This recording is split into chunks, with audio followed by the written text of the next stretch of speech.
This week, Abuja saw what I'd call a heartbreaking remix of civil disobedience and home economics collabo. Primary school children accompanied by social media provocateur turned self-appointed savior, very dark man, protesting a prolonged teacher strike by setting up shop right at the gates of Minister Wike's Abuja mansion. That's right.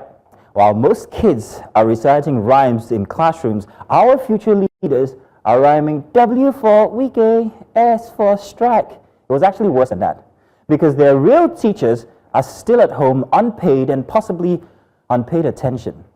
I mean, we've always joked about Nigerian students being in a perpetual relationship with ASU, but now our kids are forming emotional bonds with activism before they mastered multiplication. So let's pause a second.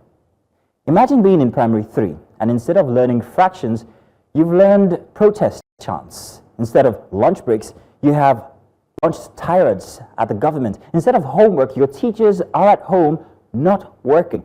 It's both poetic and also tragic at the same time. Poetic because it feels like Nigeria's children are literally stepping into the fight for their own future themselves. And on the other hand, it's tragic because they shouldn't have to. Childhood should be for climbing mango trees, not ministerial fences. It should be about pencil fights. Remember that one? Not placard battles.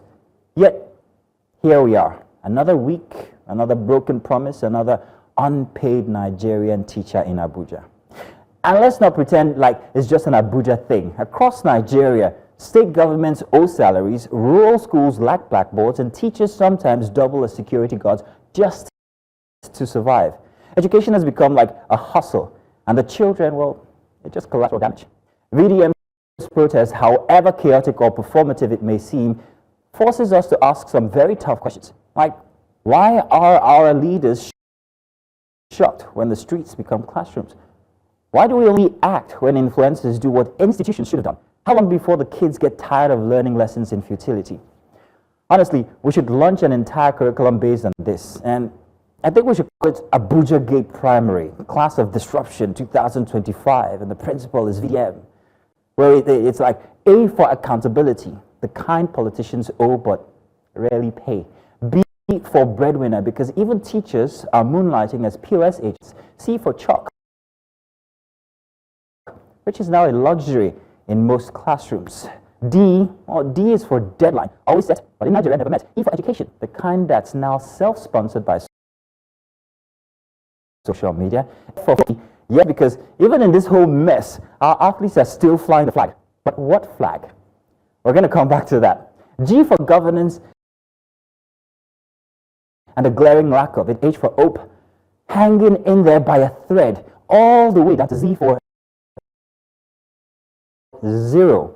The number of tangible reforms that the crisis began. Zero. Now, before we move on, let's circle back to F for Ofili. Favour Ofili. Because Favour Ofili, Nigerian athlete who recently seemed to change nationality, has taught us some far more important lessons than phonics in school. She's taught us how fast the best of us are running away from this country. Quite literally. Favour Ofili, once the shining star of Nigeria's track and field hopes, has officially switched allegiance to the United States of America. Why, you might ask? Because apparently she prefers running towards something meaningful, not just running in circles, like we do with our policies. And who can blame her? It's very interesting because in a country where every single one, like our sports administrators especially, are more interested in committee sittings, allowances, than coaching camps, you can't fault the athletes for jumping ship or track or maybe this time even entire borders. And she's not alone. Toby Amusa might smile for Nigeria, training, her sponsorship, her medals also abroad. Nigerian athletes are tired. They're running faster when the destination has electricity, when the stadiums are working, when sports authorities here are too busy arguing over who gets to wear the team tracksuit to the Olympics. Now, this is not just an athlete exodus. If you sit down and critically look at it, it's a generational talent. Favour Ofili's switch is just the latest symptom in a long, long list of illnesses. One where we starve our stars and then act shocked when they choose countries with food. So let's wrap this all up where we all started. Education. And here's a new alphabet I'm proposing, the one we should be teaching. Let's call it this time the Nigerian Redemption Syllabus. A is for accountability, B for backbone, and that's what we need to say enough is enough. C for courage, dialogue, education, the real one, not strike-based semesters. And F, well, that's for foresight. G for governance, hope, I for integrity, justice, that's J, the real kind, not the kind I reverse checked. And K for knowledge, leadership, merit, not family ties or party loyalty. Nationhood, which is still under construction, I hear. Opportunity, P for patriotism, Q for questions. Always ask questions. It helps with A for accountability. Reform, solidarity, transparency, unity, vision. W for willpower, because God knows every Nigerian has it. X for X-ray, because we must examine the rot clearly. Y for youth.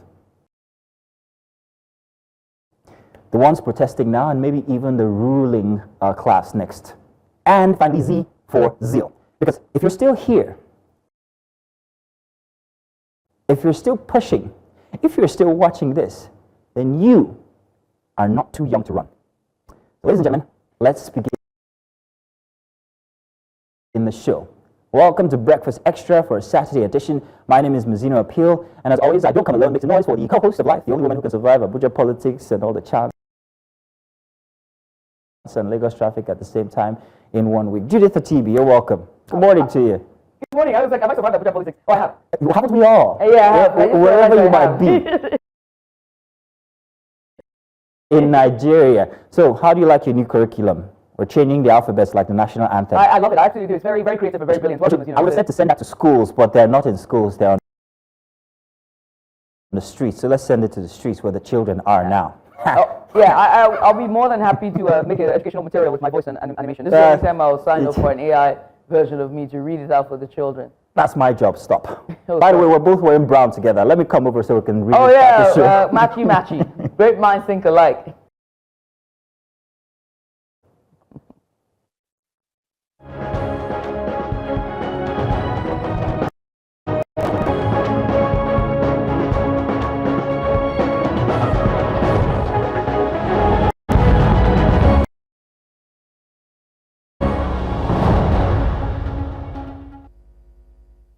America. Well, I had to do the trying to get my bat.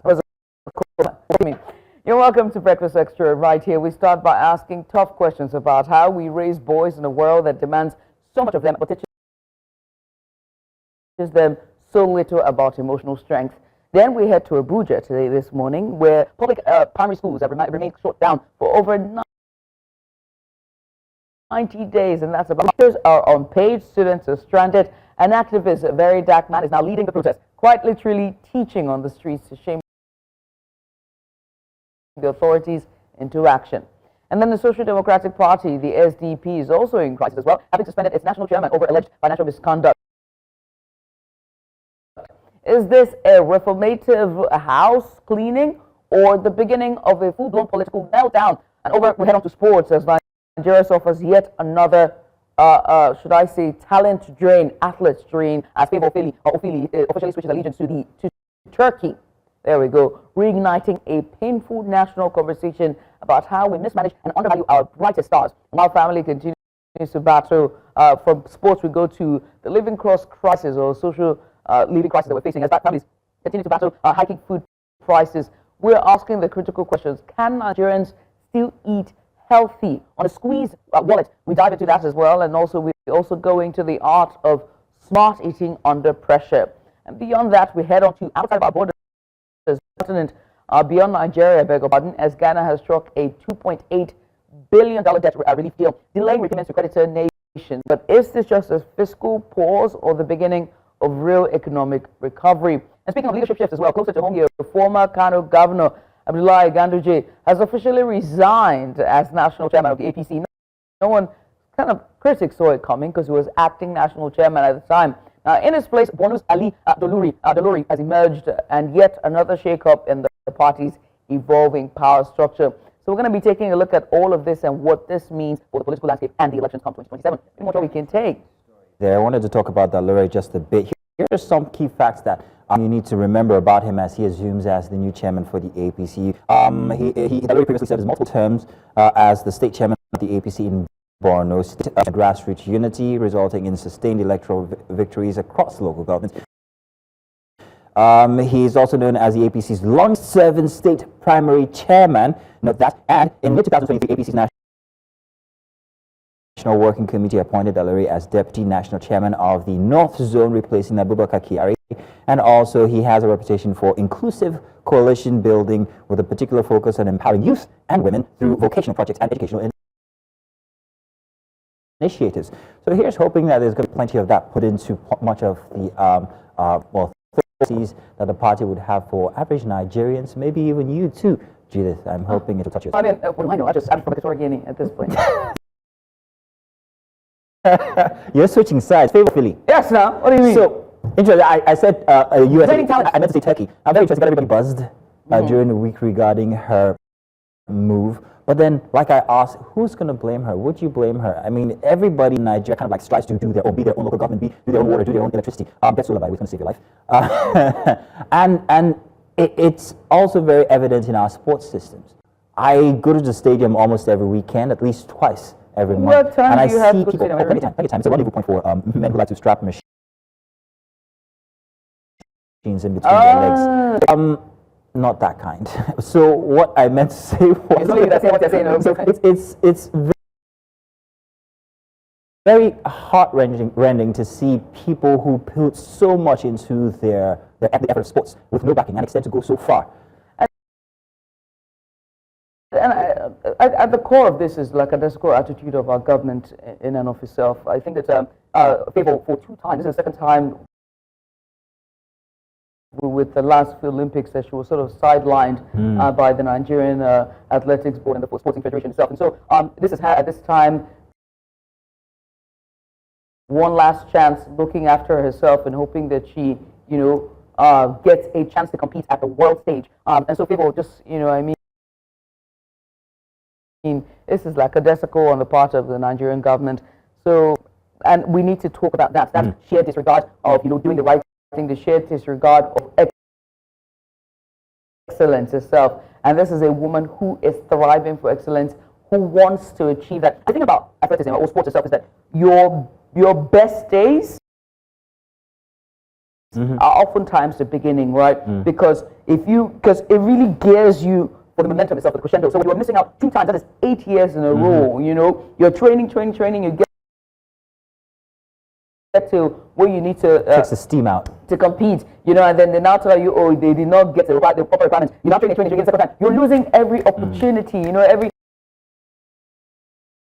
And so, this sports is such a, you gotta catch them young. That's why all the athletes that we know who have excelled brilliantly always started from a very young age. And so, at the core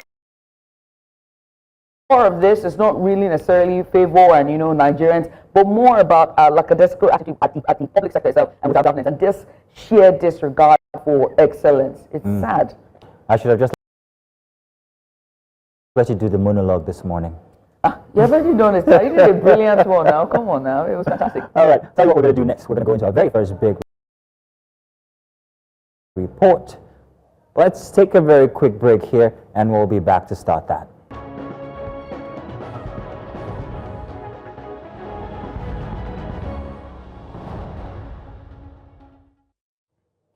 And you're welcome back.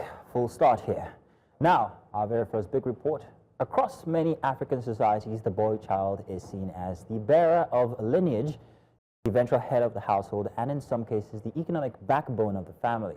Now, this patrilineal bias type often inflates expectations and also burden the child, the boy child in this case, with rigid standards of masculinity that leave little room for vulnerability or deviation. But these same expectations, when poorly guided, can become a ticking time bomb.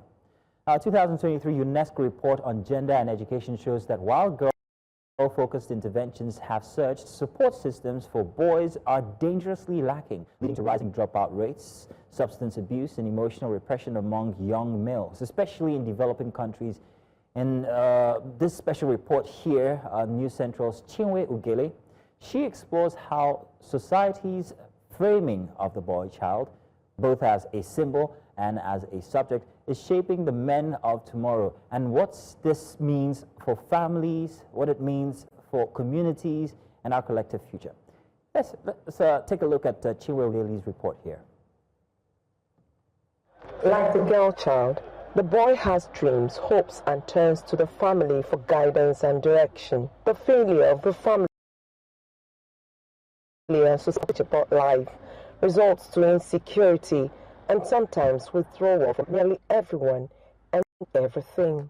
We must address the root causes of these challenges through education, family support, skill acquisition, and structured mentorship. In the 2025 International Day of the Boy Child held recently in Umuahia, Abia State capital, emphasis was on the theme, building self-esteem, stand up, be heard, be seen, as a way of encouraging the boy child to be outspoken and not feel inferior. It is an opportunity for us to reflect on how we can better serve our young boys, provide them with positive role models, and create an environment where they can boldly stand up for their rights. The family upbringing is believed to influence the child's childhood as well as adulthood. My son in his whole life will never raise his hand to beat any female.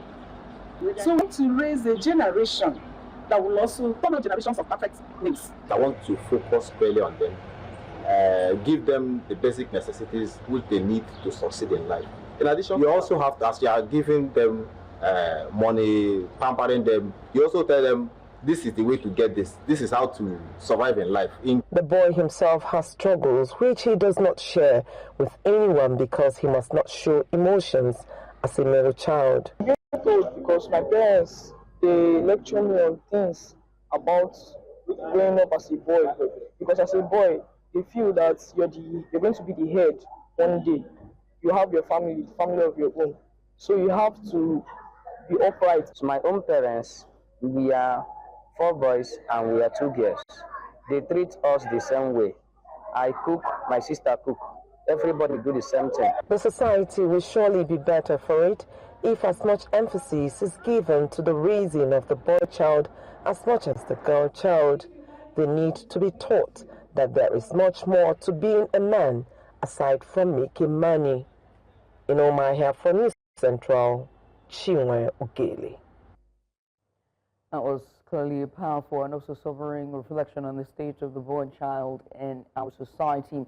Chinwe's report laid bare the consequences of piling cultural weight on young shoulders without providing the psychological, emotional, or even structural support to help them stand firm.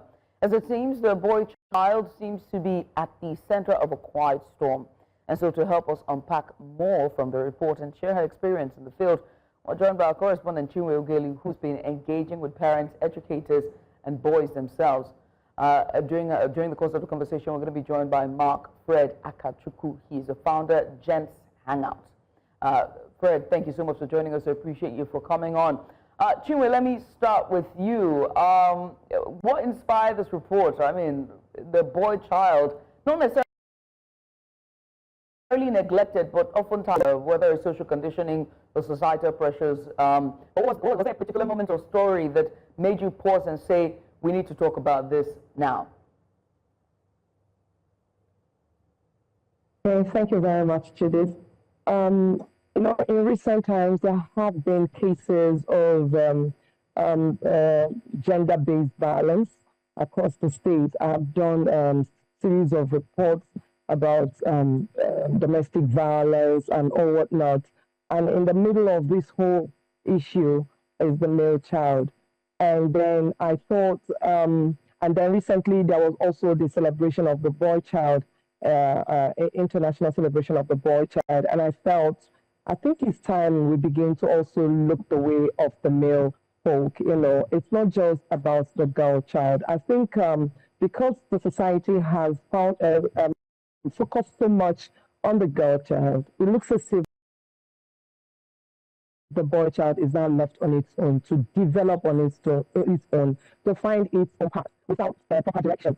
And that is also that has gone a long way to showing the kind of men that are churned out in families. We begin to complain about men who don't behave well, men who don't know their duties and responsibilities. But then basically it's because, like some of them told me, in fact, the people who refused to even speak on camera said more, because to them it was like, nobody told me anything. I just grew up on my own and found out that this is what men do, and then I followed suit. So there's need.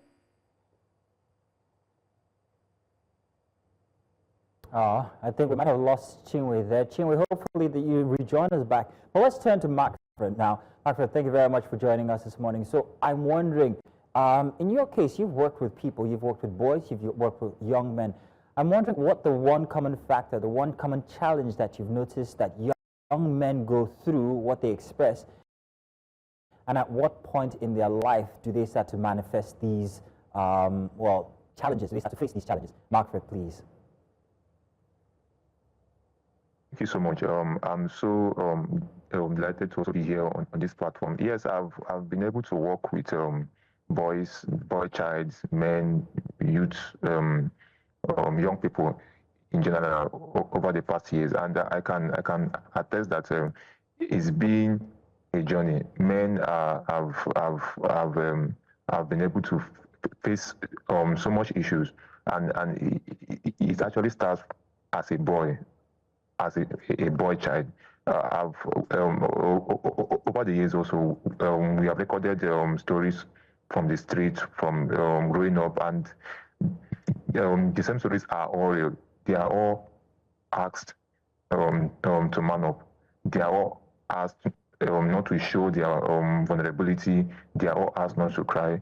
They are all asked not to show their own emotions. So as a male, as a boy, as a man, you are not meant to express yourself, maybe the way you feel, maybe what you are passing through, or your struggles, your issues, your challenges. So it's been a journey over the years, and and through Gens Hangout also. We have also developed programs, symposiums, workshops to also help elevate the boy child to empower ourselves in wellness, in wholeness, like in making sure that the total man also is being. Macfred, I wanted to touch on something. I wanted to touch on something before you go too far. Now, you spoke about repression that the male child actually has to go through as they're brought up. But how do they then challenge these challenges? What do you do to be able to bring them out of, or what do you advise that they do to be able to bring them out of that repression into a much more expressive state? Okay, that's a very good question. So we have given them the chance to express their feelings. We run a community of all boys, all males. So there now, men are taught to now express themselves. They are taught that, okay, vulnerability is part of being a human being. As a man, you are on your right to be as vulnerable as you are. You are like on your right to also express your the way you feel. If it's also all stocked up there, you are like on your right to also feel depression. You are also like on your right to feel peace, joy, and all those emotions are all suppressed. So by students doing also, they are now able to come out and then express themselves like in the society also, and again it is also wholesome also. Okay. Right. Now, Macfred, I have to ask you about the pressures of these expectations and what the side effect is of this pressure of expectations, I think it's important that we sound the alarm. What are the patterns that we see where this pressure that society saddles on the shoulders of those boys, what it means for them into adulthood and manhood? Okay, there's been so much demand, like on the boy child, so much demand from the family, the brother, the sister, the parents, the society, the religious body, the boss at the office, the workplace, the career. There's always this pressure. There's always this demand that, okay, you are meant to provide, you are meant to be there, you just maybe show up, you are meant to be the last person to wake up, the last person to also maybe go to bed. You are all meant to be like at the front burner. So this whole pressures have been there, and then it's even the more reasons why the latest report now of UNESCO says like every year 1.6 billion men attempt suicide. Then after that figure, like also a 500,000 of them also are dead. So this also have a way of making sure that the men also are like on constant low. They are not stable like in their homes. They are not even maybe stable in their workplace. And there's this drive to be more, to be better, to also show up also. So now we are also working on that. Like as of January also, we started a campaign on mental health, and then as of last month, we recorded like over 1,250 boy child that have been reached to be able to like evolve, to be able to know themselves, to be able to go and function on their wholeness and their wellness also. So if more bodies, more agencies, governments, stakeholders, and policymakers also will also join the drive, it will be like a good outcome. Yes.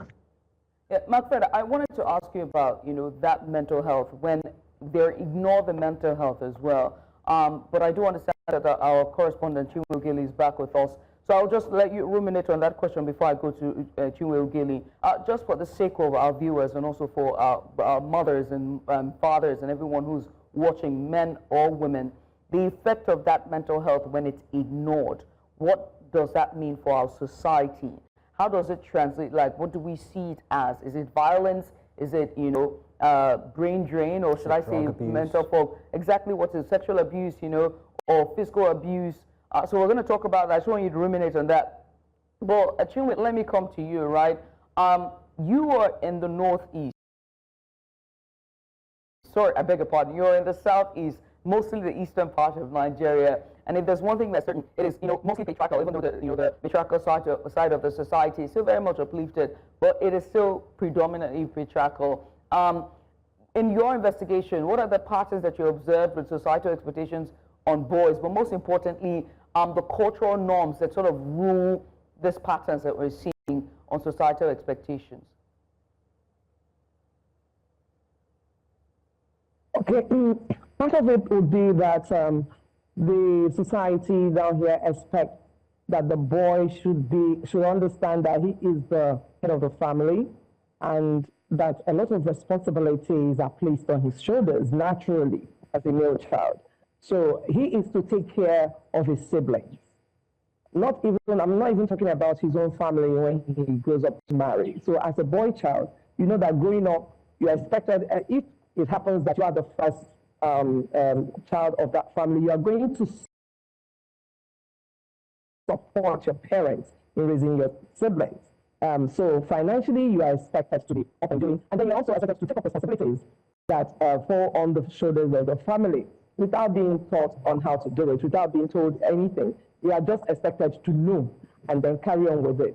And then you're not expected to show emotions. There's something that they usually say down here, like man up, that kind of a thing. Okay, just to make you feel that you shouldn't behave like a woman, because it's women that are known to cry, to show emotions and not take action. So at every moment of your life as a male, as a boy child in this part of the world, you are expected to know what to do, not to cry, not to feel, even talk about some things. You are expected to bottle up some issues and not say, why are you talking like a woman? So that has gone a long way to affecting how boys grow up here. Some of them they have a lot of issues that they are not sharing with anybody. So if you just happen to give them a listening ear, you will marvel at what they'll tell you. So it's an issue, and I discovered that a lot of parents are now trying to correct that, to create a balance between the boy child and the girl child, and to also make them understand that you are both equal. In our eyes, we are not giving preference to any particular child, so that in future they're not going to have men that are weak, or men that still have that childhood that they didn't express, start throwing tantrums as adults. Rightfully put. Macfred, if you want to take a go at that question I posed to you earlier.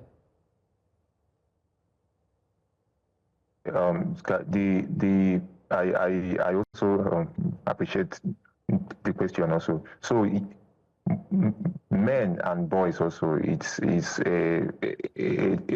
like a dicey one, because all men, all guys, all men, all man actually was maybe once a boy child, and like it starts also from there. We have even had the last case late last year. We went to a school, a community school, and then we discovered that the boys here in primary 4, most of them maybe have already started smoking. And after some few inquiries that we made, we realized that it was based on like a peer pressure. So it's also trickles down to us maybe having a site that will also be accountable for the boy child. Now that it's very obvious that okay, the girls are giving all of their attention, we need to also point the spotlight on the boy. A lot is demanded on them, and then a lot also is being expected on us also. So it means a lot of resources should also be allocated in terms of shining our focus light on their own development also, making sure that they are giving room to really express themselves. Men now really have room to express themselves. The boy child also is not given the chance to really talk. We have so many things to say. We have so many things to actually discuss about, but there's no room. There's this suppression mechanism, and then it leads to low self-worth, esteem also, and then anxiety. So yeah. I feel when we are able to go and like all these things, the boy child also will also maybe learn to be whole, well, and then a balanced alpha male. Yes. All right then. Well, Macfred, I want to say thank you very much for joining us, and thank you very much for the good work that you do for the boy child and young men there.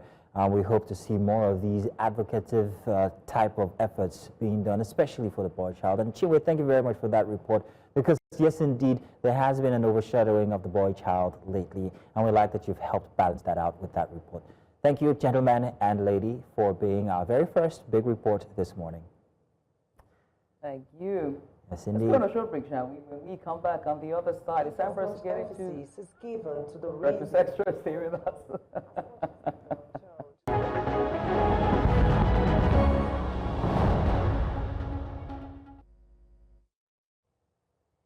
Welcome back to our second big report, and this time it's on education. Primary school teachers in the Federal Capital Territory have been on an indefinite strike since March 24th, 2025. now more than 90 days protesting delays in the implementation of the 70,000 naira national minimum wage by the Federal Capital Territory area councils.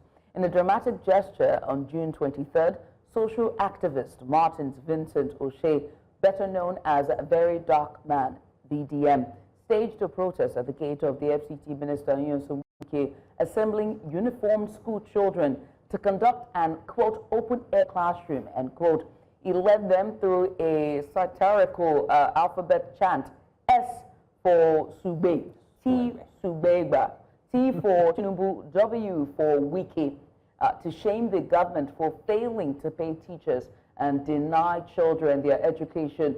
Petros Garki, who is the mandate secretary of the Area Council Services Secretariat, told VDM and protesters that the strike was a local government issue, but that the FCT administration had intervened, engaged unions, the NUT, NOLJ and NLC traditional chiefs as well, and withheld 10% of council IGR to compel action.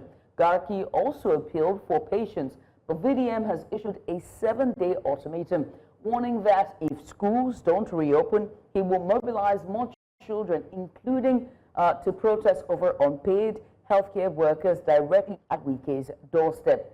Now here's a report by our correspondent Sumaya Abubakar, who covered the protest earlier this week. Take a look.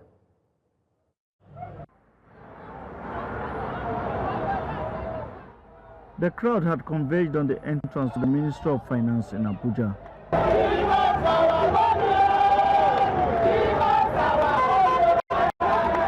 Chanting songs of solidarity, some of them could not hold back their pain. We're tired. We can't be sitting with depression. We can't block somebody child. We don't be aware. We don't know what is going on. Enough is enough. We are too much. It's too much. They expressed their displeasure, highlighting the reason for the protest. We worked for 3 years without salary, and this salary has been owed us for 7 years. We have appealed, so all ministers of education since that time, all ministers of finance, everybody who is concerned, chairman, civil service commission, head of service, all of them pay us our money. Up to today, the money has not been paid. And that first 3 years, that's first 36 months that we worked, our salary wasn't paid. So at exactly 2021, we started getting our salary. And our salary came in 2021. Now the backlog that will be suffering for 3 years have lingered for about 6 years now. They say that the non-payment of their salary arrears have put them and their families in very difficult situation. We have been working for that long. Our own children cannot attend the same school where we teach. We are owing our landlords. We took loans to survive all these years. The loan is accumulating, interest is accumulating, and nobody seems to even have the milk of human kindness to think that these people need to survive. While officials of the Ministry of Finance had earlier appeared to address the protesters, they, however, could not reach a compromise. The teachers are calling on the Minister of Finance to approve the payment, saying that they have done every necessary documentation and will not entertain any more excuses. In Abuja for News Central, I am Amadin Uyi. Standing in front of one of the public primary schools here in the FCT, and normally at this hour, the school will be buzzing with children's voices and learning activities. But today, as with many others, it is locked and deserted. Now, the strike by the Nigerian Union of Teachers, the NUT, continues, and the consequences are mounting. For the third month running, public primary school teachers remain on strike across the FCT. Their demands include 9 months of minimum wage arrears, 40% peculiar allowance, salary increase arrears, a 35,000 naira wage award for 6 months, promotion and annual increment arrears, teacher upgrades since 2018, and a health insurance scheme, all owed by the area councils. In this school in Garki, the gates are locked. Also in Karu, classrooms remain short. Parents who once relied on these institutions are now left frustrated. This is my work. I'm a tailor. So I don't have money to go to take my children to private schools. they should remain at home, which is very, very bad. Every day, if I wake up in the morning, seeing them lying down, I'm telling you, it's only God that know how I'm feeling in my heart. We are not happy. We are the masses. We are suffering. The things are too much for us. So we are begging the government and all other people, officials that are responsible for this, to have a look into the teachers' needs. Give them what they want so that they will go back to school, so that our children can be in the school. The Nigeria Union for Teachers FCT chapter says implementation of their demands has been slow, with little commitment shown by key authorities. I will continue to look at the situation. Is it that the government has haven't they gotten priorities for education? For them to have allowed teachers to remain at home for close to 3 months, no genuine efforts to show that they are trying to do something that teachers will be able to bring a shine of relief. Efforts to reach area council officials were unsuccessful. The aide of the AMA chairman, Kingsley Madaki, said only Alban Chair and Ladi Chair could speak, but refused to share his contact. He says that the Algon Chair is currently indisposed, as all council chairmen are preparing for the APC primaries on Wednesday, June the 25th. Education experts warn that if the impasse is not resolved quickly, primary school pupils may lose the entire term, a disruption that could affect their academic progression. The primary school teacher today in FCT and Nigeria at large is seen as a nobody because of the nonchalant attitude of the government towards primary school education. And I want to make a call to the President, to the National Assembly, and to everyone at the helms of affairs that has something to do concerning this to quickly act, because we are sitting on a time bomb. With little progress from the councils and silence from key officials, the fate of thousands of pupils hangs in uncertainty. With no definite timeline for resolution, the question remains, how long will these pupils continue to be out of school? There are calls on the FCT administration and the area councils to act fast before this becomes an educational emergency. In Abuja, for News Central, Sumaya Abubakar. Now, that was a very interesting report there by our correspondent, Sumaya. And Sumaya actually joins us right now so we can have further discussion on the situation there in Abuja. Sumaya Abubakar, welcome. Thank you very much for joining us this morning inside of Breakfast Extra.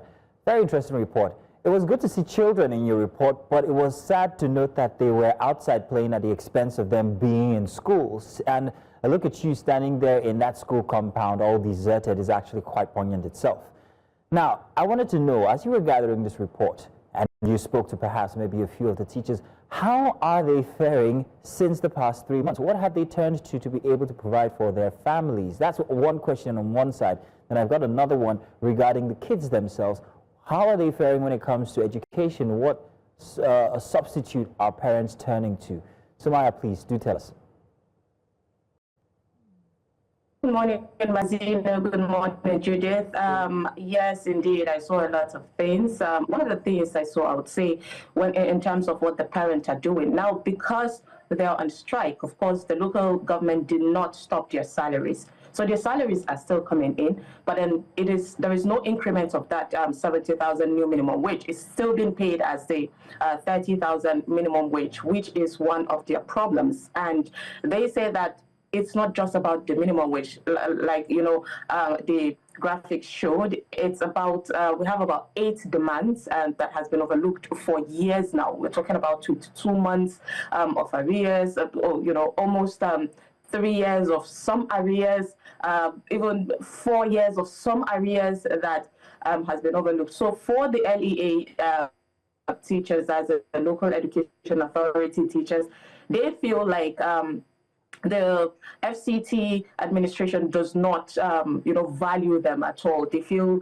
they are not respected and honored. Even at a time when the Ministry of Education is saying, putting so much effort in tertiary education, the basic education seems to be overlooked. It's, sitting on the backside. So that is one of their concerns, and that is why they have decided to, continue with this strike and not even, bat an eye, even an eyelid, even though they would have loved to, go back to school. Some of them said they miss their kids, their children. You're talking about the teachers missing their children coming to school. And the teaching profession comes with so much passion and enthusiasm. But if you're not being paid well, you're not motivated, then of course you would rather, sit at home and fight for your rights. And one of the teachers pointed out that if at all something is not been done, then he knows a group of them that are thinking now of just abandoning this profession in general.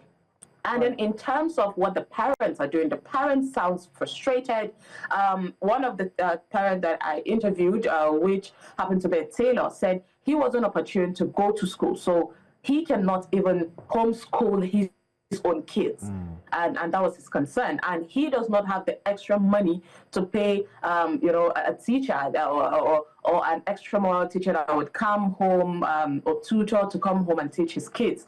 So there is so much concern because they say if at all they are able to pay a tutor, then they should be able to take their kids to the private school, and that's the major concern of the parents that have kids in public school, because it is public school or nothing. There is no substitute for it.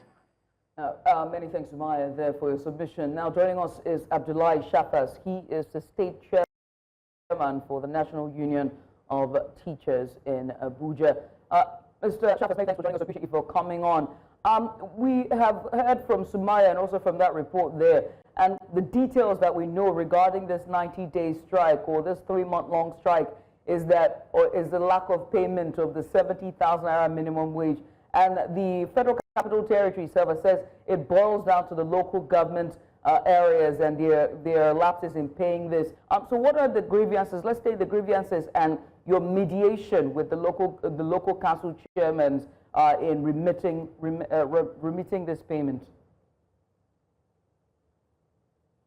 Thank you very much, my sister. I think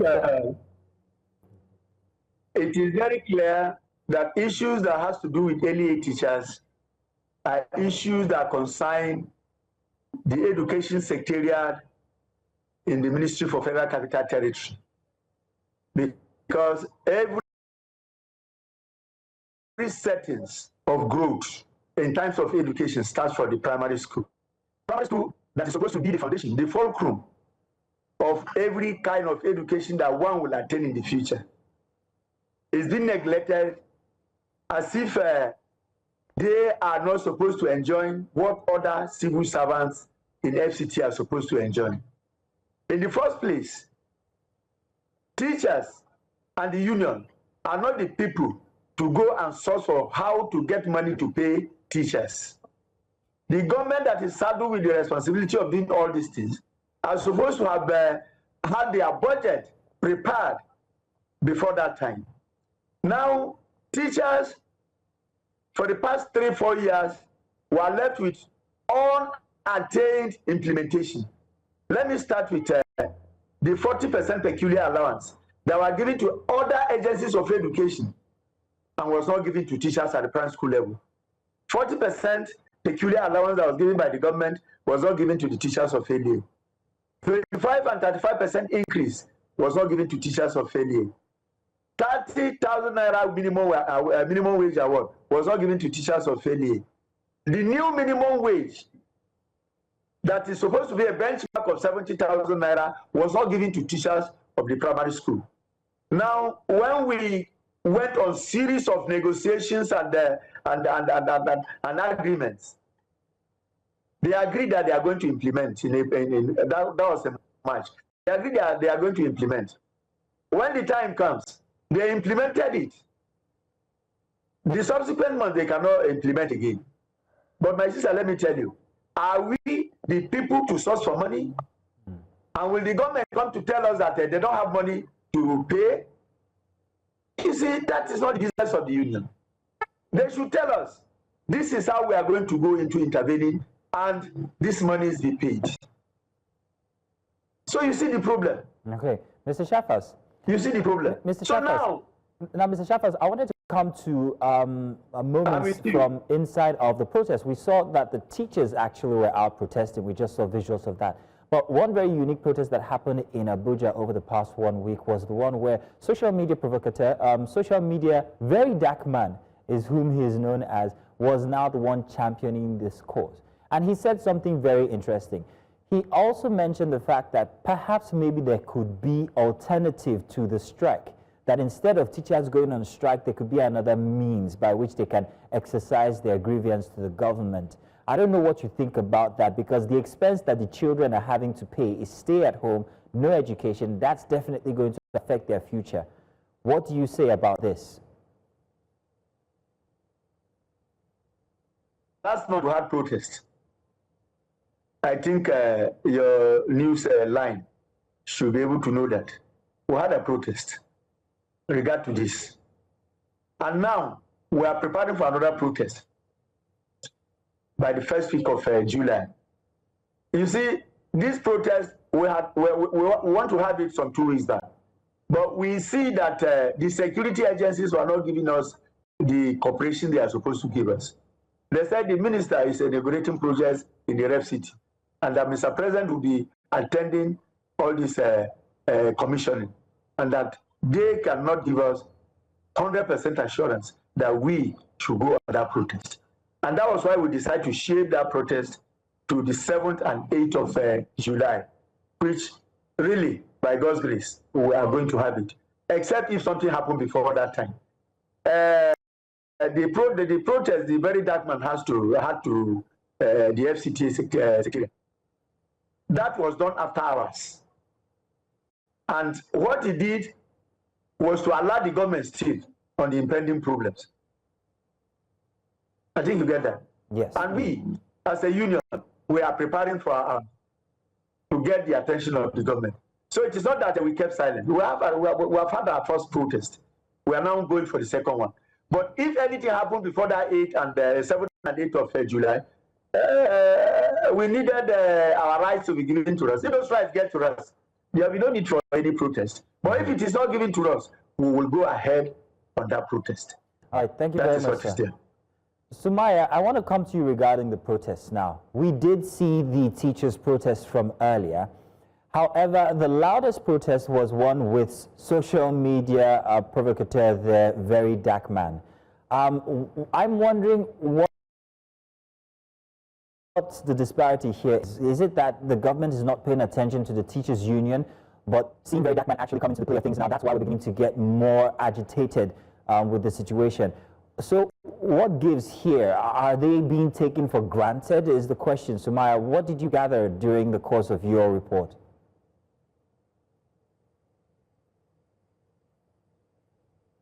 Yes, I would say that in terms of the protest that is happening, or that was happening for that 3 days, it was for, the Federal Unity School that we're talking about teachers in the federal secondary schools. They had their own demand. That was that protest, which Amadine Uyi was there to, cover. And I went for the second day, saw them, but they said they had already been told. Someone came to talk to them from the budgetary office. That was why they went to the Ministry of Finance to give their own,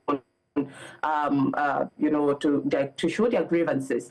But then in terms of the primary school, they have made demands. I think in the month of April, they went in front of the National Assembly and called for help, which was what alerted the National Assembly to even be aware of things like this happening. And they called on the 6 area councils and asked for the demands of what happened. We also heard that Wike, as the minister of the FCT, gave them about 4.1 billion naira to at least ease up on this debt that the area council chairman were holding. Seem to have lost Sumaya there, her connectivity. Let me come to you, Mr. Shafas, and just talk about this from the local government point of view, but most importantly, the students as well.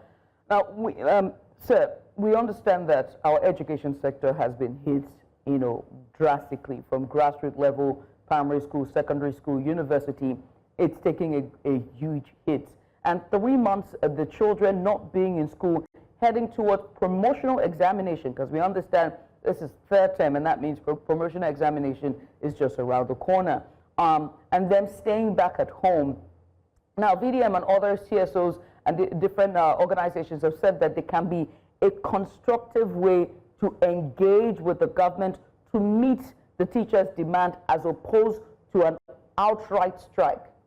For the sake of the students and teachers, for the sake of the children, as the students and their parents and guardians, can the teachers go back into the classrooms pending when the local government council or the local council areas start to, come back to the table and meet your demands? Now, remember that the FCT administration has said that they have withheld 10% of the monies that are supposed to be given to the local government area to compel them, to force them to make payments, to make this salary payments, this 70,000 naira minimum wage. Pending that, can the teachers at least, even if it's 3 days a week, 2 days a week, to teach the children for the sake of our education and for the sake of the parents and teachers and the future of Nigeria for tomorrow? Your take, sir.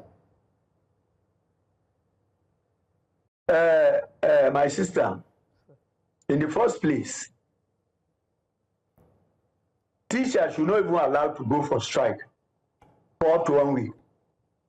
Because 1 week strike will affect whole lots of the system of the syllabus and the curriculum. The local government that is saddled with this responsibility, have they clearly told us that they have budgetary provisions for teachers at the earlier level? And if they don't have, why don't they do it? That is one. Two, yes, the minister who is the supervisory body of the whole of FCT, in fact, we'll have to commend him because oh no. We seem to be having the same problem with Mr. Shafa there, unfortunately. And Sumaya is also not back with us. There's so many questions that we still had now, didn't we, Judith? And we have Sumaya. Do we have Sumaya back? Yes. Sumaya, can you hear us? Sumaya is back. Yes, she is. Pretty. Yes, I can hear you. Sumaya, I mean, do we have any clarification regarding any formal timeline or written commitments from the FCT councils? We know that one of the administrators from the federal government, from the federal FCT administrators was there and was saying that, they will do all their best to compel the local government, local council areas to make the payments. But other than that, was any written commitments or agreements, was any formal timeline to resolve this for the future of our... She's already answered. Let's move on. We can end now. But go ahead, Sumaya. Sumaya, I mean, he was there, you were there, you saw the classrooms. Besides just a strike, right, a 3-month strike, what is the state of these classrooms we're looking at? Because very often, right, the local council areas, the classrooms or the state of the environment is dilapidated, for the best word to describe it. What was it like inspecting that place? Neglected for 3 months. What were the classes like? Were the classroom closed? Were the staff area closed? Had grass overgrown? Talk to me. Yes, absolutely. The classrooms were closed. Everything. I would give kudos to every primary school head teacher. They were able to just put the little that they have and close it and protect it. But then the compounds of every school feel was just deserted. So nobody is going to school. And speaking about this concern of we have to reach out to them. Now that is the frustration. And I understand what Very Darkman said, perhaps they should go to school and teach the kids, because we all know that these kids will all become a problem for us. But then at the same time, Judith, these people are not taking the LEA teachers seriously at all. Imagine teachers being in the same space, and then some are for the UBEB teachers. They get paid all these arrears, while the people of the LEA are not paid.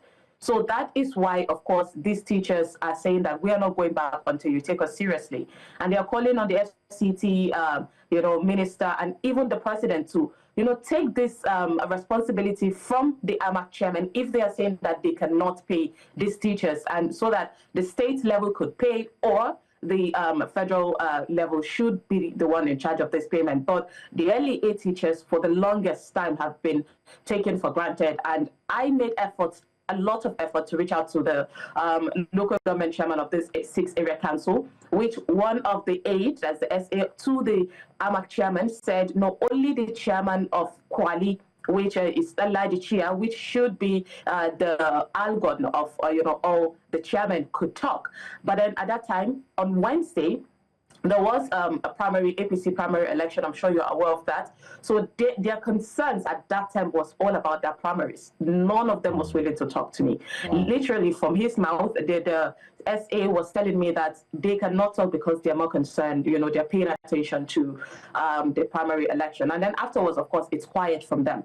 So what do you say to people where you don't even give a bit of consideration to them because they are mute on their own end? I mean, that is the major concern. And we know the last time the teachers protested in April, the Senate told the chairman and the mandate secretary to bring the audit of how they spent that money that WIKE gave them to at least reduce some of these debts, and the teachers could feel at least to some extent, helped or be given their own rights. But then the AMAC. The gremlins are in the The minister of the FCT that is fighting is not saying anything as well. Right. So, you just put it very into perspective, right? I mean, we've also seen at the federal level how they're all gearing up towards 2027 elections, and already we're seeing talks and realignment and carpet crossing and a total disregard, in my opinion, all right? I'm taking off my journalistic hat here and putting on my hat as a Nigerian, in all disregard of the rising cost of living and just basically the basic needs that Nigerians need at this time. But as we wrap up this conversation, let me come to you, Mr. Shafaz, very quickly. Your submission earlier, would the teachers return to classroom? At least for 2 days? In a week. Mr. Shafaz. Are you with me? Yes, sir. Yeah, okay. Yes, sir. You see, the strike has already started for more than 3 months today. And you can't call your members outside to say, go and sit down at your homes until your demands are met. And those demands are not met, and you say, go back to the class and teach. You see, we enjoy the support of the media on the way they are propagating this issue. But the people concerned are not even telling us anything. They are not telling us anything. Just as I was saying before, the Minister of the Federal Capital Territory, when we got to him, he approved for release the sum of 4.1 billion to begin to settle these issues in April. This local government chairman used that money for another different purpose. Why the teachers were on strike? I wouldn't know whether they have the concern of the children, of the poor masses, of the electorates that used to elect them. Just as one of my sisters said, when she got across to them, they were saying they are preoccupied with issues of elections. That is the primary elections. Tell me, the money they wasted there, if you hear the money wasted there, in fact, you will not be happy. And you continue to ask, why then are teachers still at home? Is it that they don't have the interest of the teachers and the pupils in mind? These are some of the issues. Okay. We are not doing these things because we have any problem with them, whether political. No. It's a clear struggle of how to get the rights of our members to them. And it's no more than that. But up to this time, none of them can be able to come out. Even the Algon chairman has not even come out categorical to say this is part of the records we are putting in place to ensure that monies get to these teachers. All right then. Mr. Shafas, thank you very much. Mr. Shafas, we want to put an end to the discussion for now. But I want to say thank you very much for giving us the time this morning to join in the conversation regarding the primary school teachers strike. Sumaya, thank you for such a stellar report. And Mr. Abdullahi Shafas, National Chairman, or rather State Chairman, NUT, thank you very much once again. Thank you. We're going to thank you very much. Thank you. We'll come back after the other side. We switch from the education sector and this time to politics as the Social Democratic Party makes a dramatic move. Yes, Social Dramatic Party. Take this camera off, please. Social Dramatic Party. Dramatizing it. When we come back.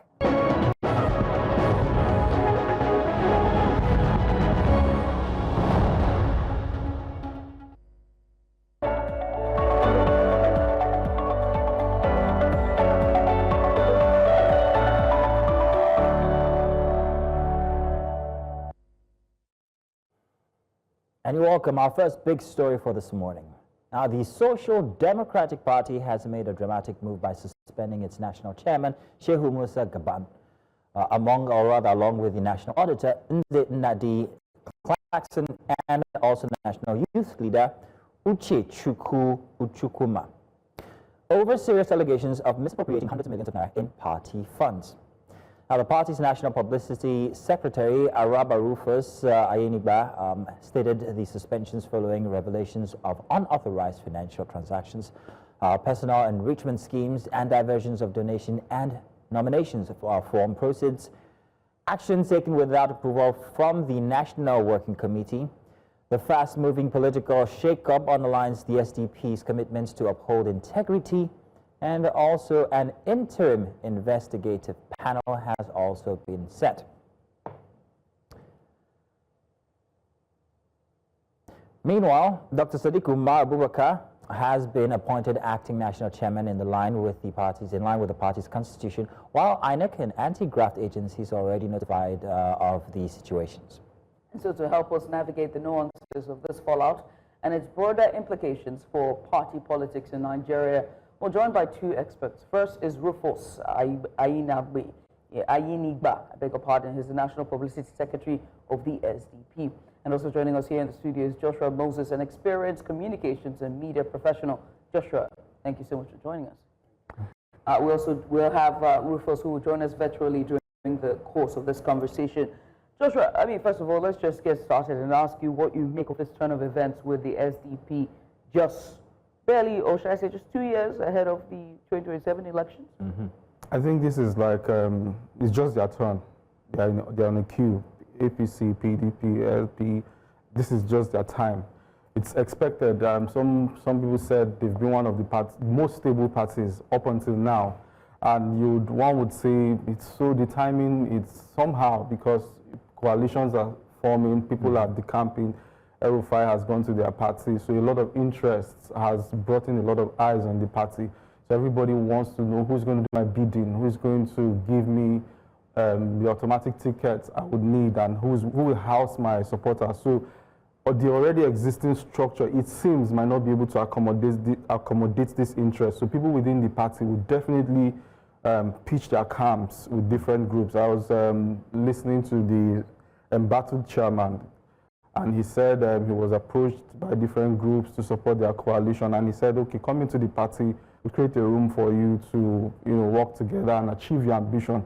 But I think a lot of demands is resting on the fact that some people want something automatic, or give us guarantees that you're going to give us this ticket, as against opening it up for everybody to contest. So yeah, I think we'll also see more of this, not just in the SDP, we'll see it in other political parties. While noting that, is this a good thing for the SDP currently? Is it a good thing? I ask two-pronged questions here. Is it that this kind of focus on them would actually help sharpen accountability on their part? People would begin to look at and say, okay, the party actually has an internal system that is self-cleansing. Or is it going to cast aspersions on the party itself, saying, these guys, especially with all the attention on them right now, like the icons that are moving to the party, these guys, I'm not too sure that this is the party to vote for. So this looks like accountability, but I don't think it is accountability. Because over time, we've not had political parties declare their accounts. say this is how much has come in and this is how much we expended and these are the line items. And then suddenly, close to the election period, during this sensitive period, we now have people alleging, and you're innocent until proven guilty. And nobody's making an attempt to follow due process. So there's an allegation, investigations have not been concluded, and somebody has already been, a group has suspended somebody. This is not me going to bat for any party in this, but if there were an attempt to follow processes and procedures. Now, the problem we have with political parties is they're supposed to be the vehicle that represents, what democracy is, the tenets of democracy, but they are the biggest flouters of these rules. There are no internal party democracies, to the extent that the Supreme Court has said, you know what, go and do your thing, sort yourselves out, because you're supposed to have a system that regulates this whole, your internal issues. But what do we have? We have factions, we have people who are interested in certain things, and they'd rather burn down the system than follow due process. So if this man has been alleged to have misappropriated funds, I expect you calling the security agencies, the anti-graft agencies, to do your investigation. If a report comes out from that, you can use that to summon your next meeting and have the man removed. But you're alleging, and then you're taking action, and you're dismantling all the systems that's taking years to build. So I don't think it's even in your best interest as a party, because by the time you finish this, the new structure that's coming in might not accommodate you. You might also become a fringe player after having served interests that necessarily might not serve you. All right. Now, joining us, we're being informed that the National Publicity Secretary of the Social Democratic Party, SDP, Rufus Ayinigba, joins us live virtually. A very good morning to you, sir, and thank you so much for coming on. We appreciate you for doing this with us this morning. Let's just get started, shall we? And might I just ask, for you to sort of outline the key findings of the National Working Committee, from the National Working Committee regarding these suspensions and allegations and now suspension of the National Chairman.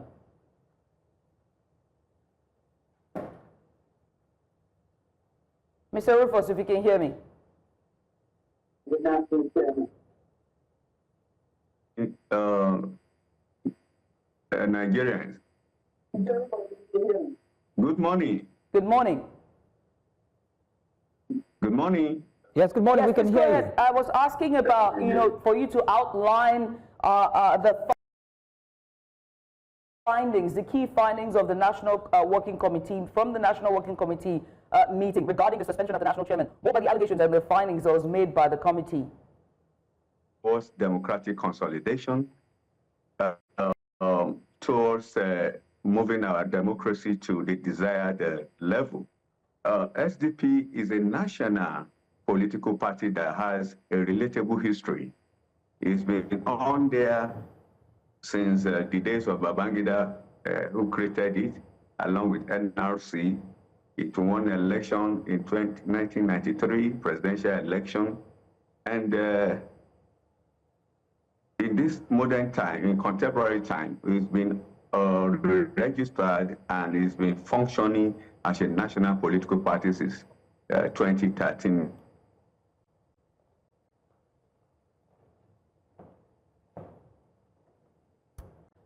We seem to be having issues with Mr. Rufus Ayinigba's connectivity there.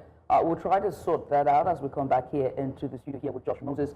Josh, we're just talking about, the scandals that sort of trailed all of the political parties, whether it's Labour Party, PDP, and now Social Democratic Party, and how you see this as somewhat of a turn-by-turn process.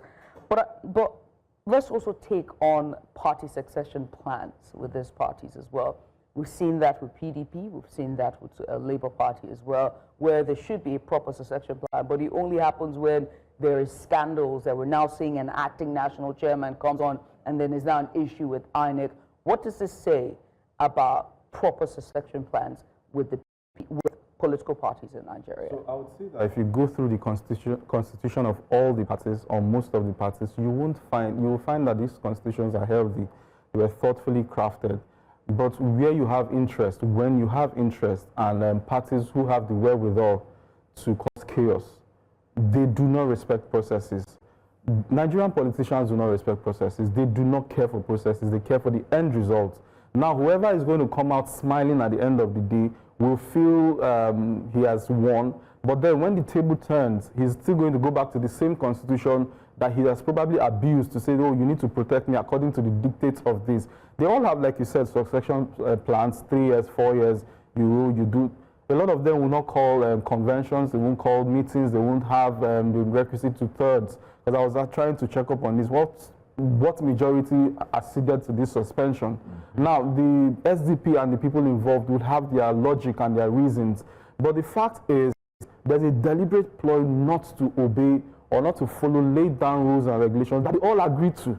Now, I was also trying to read up on this, and the allegations that the current acting chairman is not even a registered member of the party. I don't know how true that is. But if you have questions like this, it tells you that the systems and processes that are in place are not being followed. Now, let's talk about the financial impropriety. If you have a healthy financial system, money should not leave without proper authorization. Yeah, accountability, transparency. In fact, the chairman should not have access to finances. It's just approvals, maybe queries to say this should be, this should not be. And he's alleging that most of the members are beneficiaries because the National Publicity Secretary is saying, oh, monies are paid into personal accounts. And the chairman is saying, you people also benefited. We furnished your offices, we gave you this, we gave you that. So who do we believe? Who is a saint in this matter? Like in local parlance, Judith, blood will touch everybody. Exactly. If I'm going down, you're going down as well. No, it's only one head that's ruling. But there's two years to the elections, and the SDP is coming out with this, and you've just touched on the fact that it might seem like accountability, but it really isn't accountability. Votes, what moves votes is perception. How will this affect them at the elections? Would it be big names could save them through this scandal, or that where else would Nigerians perhaps look at? Because whatever is happening here seems to be happening in the PDP. The APC's got its own shake-up with the chairman resigning over the week.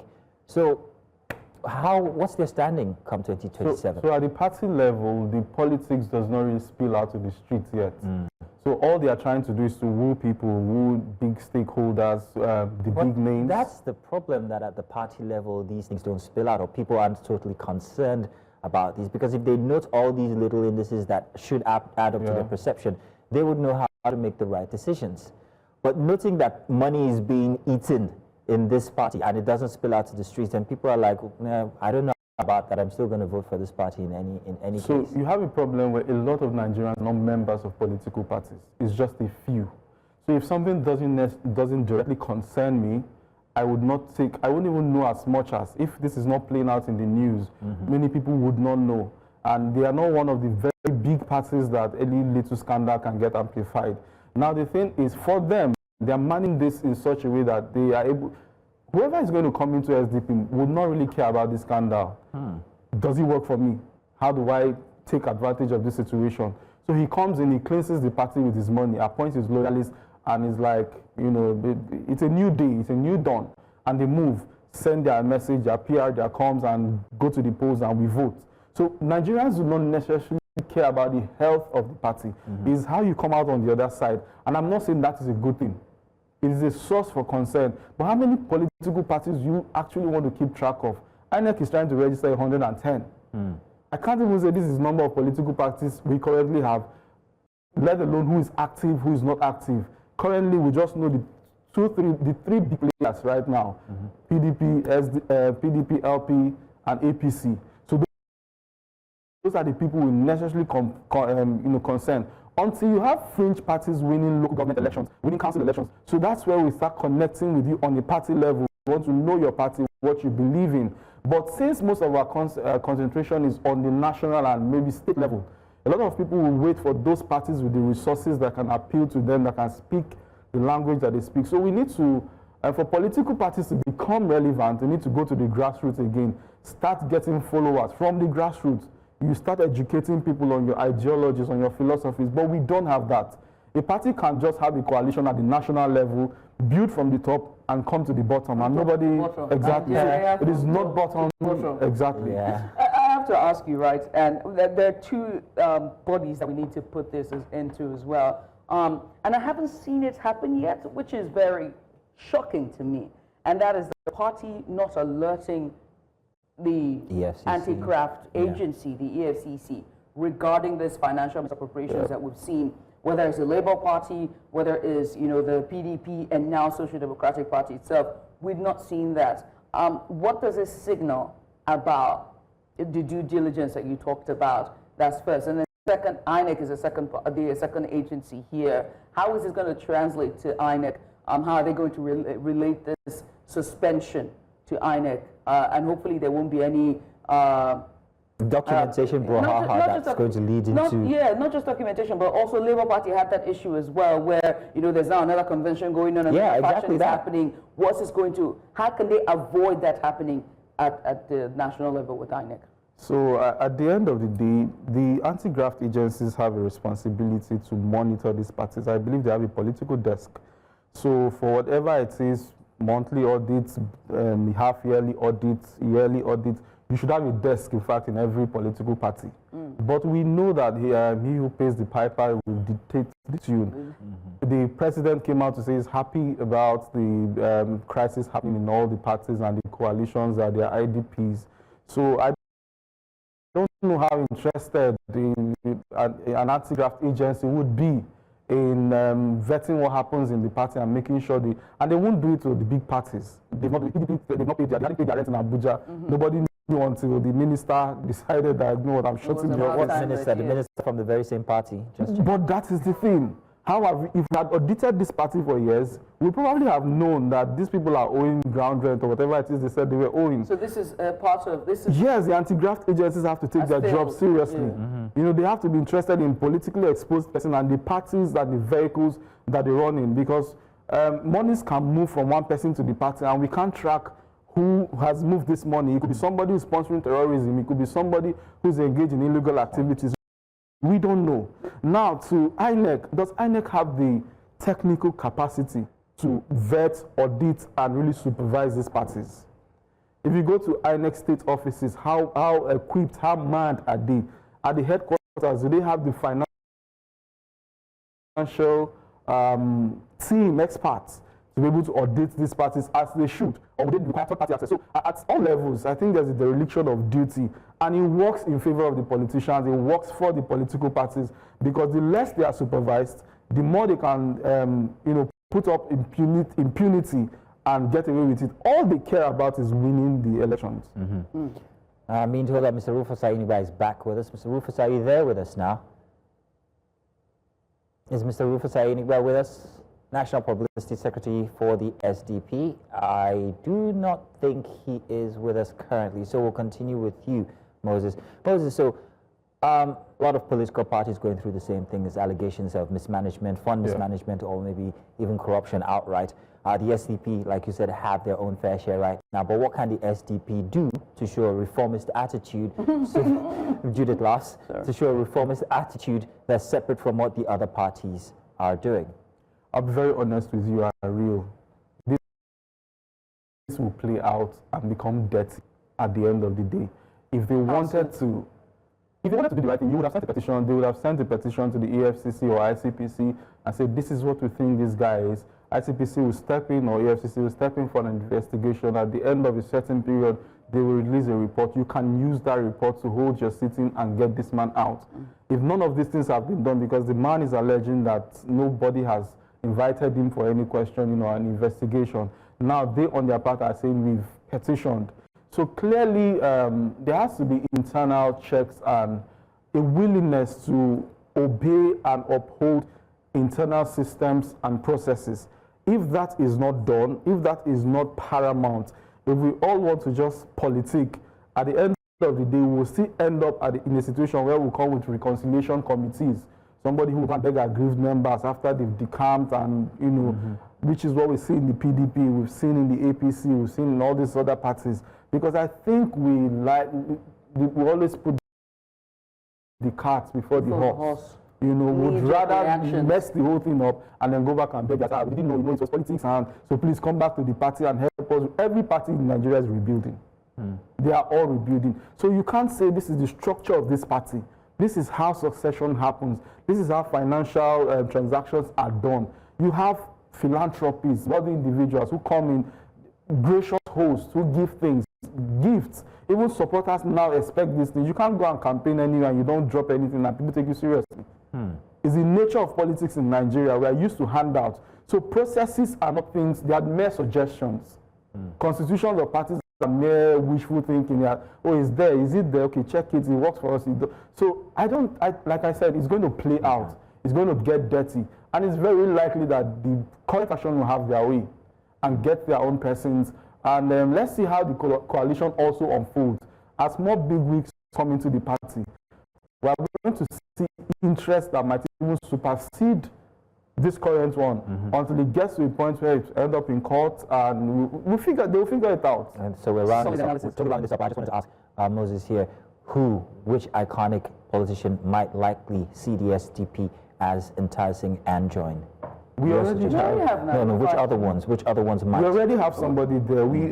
They're trying to register their own political parties. If it scales through, we may not have a situation where most of them will go to the SDP, or we have just a few of them. But if it doesn't, you still see them come back to the SDPs and other fringe parties. Or it might just be a coalition, right? So eventually, eventually it will be a merger of other several parties. Joshua, it's been sublime having you on. Very instructive, very in-depth analysis, intelligent. We appreciate you. Joshua Moses, he is a communications and media professional experience, as you can hear from his submission here. Also joining us earlier was Rufus Ayinigba. He is the National Publicity Secretary of the SDP. Unfortunately, we couldn't take his submission due to connectivity issues. Let's go on a short break, shall we? When we come back, there's plenty more on Breakfast Extra. Stay with us.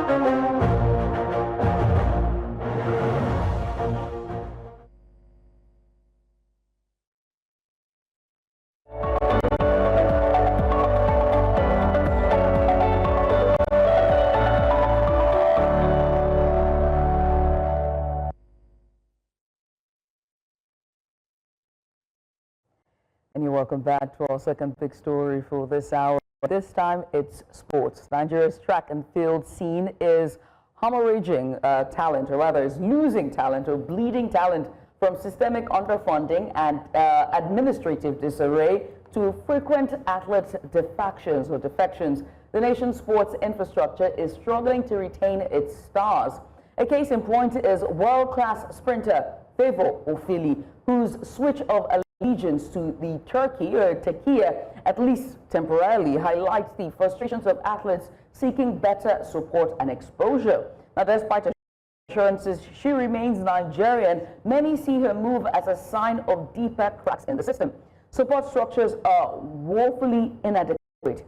Coaches go unpaid, facilities fall into disrepair, and bureaucratic areas have also stalled athletes' development as well. Now, this has forced several athletes motivated by career stability, sponsorship, and competitive opportunity to seek affiliations elsewhere. Ofili's case, including her provisional registration with Turkey, is merely the tip of the iceberg in a troubling exodus that begs urgent reform.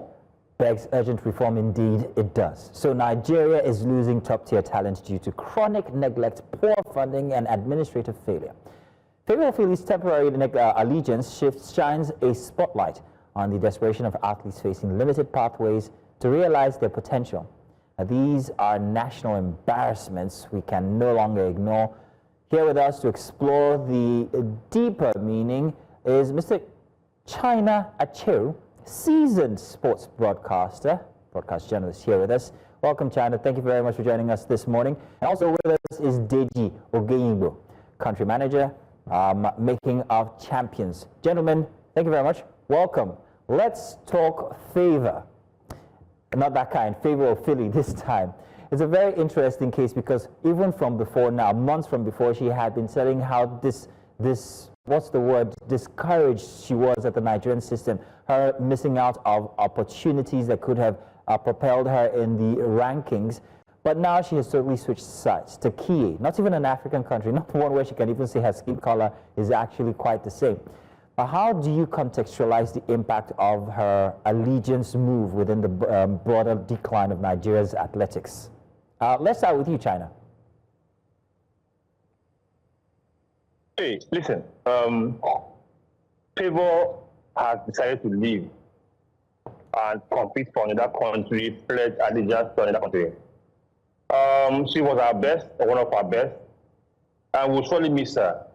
But, you know, these are deep-rooted issues, and it goes beyond Favour Ofili and athletics. The footballers are leaving, the doctors are leaving, the engineers are leaving, the artisans are leaving. So it tells you that we need to fix our country. But let's narrow it down to Favour. Are you going to blame her, really? Are you really going to blame her? Like someone said, 2 Olympic cycles gone will mean 8 years gone in an athlete's life. So we need to ask ourselves some tough questions. Why do we do what we do?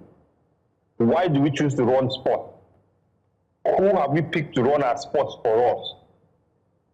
On what kind of documentation are they running sports? Right? Do we have a plan for our sport? What do we have to achieve now, in 3 months, in 1 year, in 5 years, in 10 years? Do we have that kind of blueprint? The answer is simply no. And, you know, as much as I feel for Favour, because I would say she has suffered, and again, as well as I feel for Nigerian athletics, because we are losing someone great, Favour was not the first, and she will not be the last. Many more will leave until we begin to look at ourselves in the face and ask ourselves some tough questions. Then we can start from the beginning. Act like we've not done it before, start from the beginning. We know many years back, around Sydney Olympics, it was Daniel Igali that dumped Nigeria for Canada. He was a wrestler. Then we know the case of Gloria Lozier. We know the case of Francis Obikwelu. So it goes way beyond Favour, and there will be more. I mean, in recent years, a few more have gone to the Middle East too. So the truth is that as we talk about the Favour Ofili case, let those that run our sport don't look at Favour as one more object from the conveyor belt. Because the truth is that conveyor belt will keep turning around and turning new athletes. So people, they don't really care if in the minds of the administrators, if Favour leaves, they are going to get someone else. After all, before Favour, we are running, we are jumping, we are throwing. So if we take away that mindset, they don't ask ourselves, how do we, you know, ensure that those that represent Nigeria are given the, let's say, a clean deal. If we can ask those questions and answer them successfully, then maybe people leave, and we can be on the path to rebranding Nigerian sport. Thank you very much, China. Deji, if you're with us, I'm wondering in your what you think about Nigeria Sports Administration. What are the core problems that you think always lead us here, where athletes become disillusioned and eventually say, oh, I'm switching nationality? What exactly in our sports governance is the problem? Well, thank you for having me. I mean, I think it's deep-rooted, like China said, and I mean, as a developing nation, sports is always a reflection of the country itself. Unlike entertainment, where independently you could see artists emerge without self-reliance on the government and become global superstars. With sports, it's almost impossible. And for a sport like track that is heavily dependent on the federation for athletes to succeed. So in track and field, unlike what you've got in football, where athletes can play for club sides and earn thousands of dollars or thousands of pounds, and it's almost negligible for them playing for the national team, even though sometimes it's important.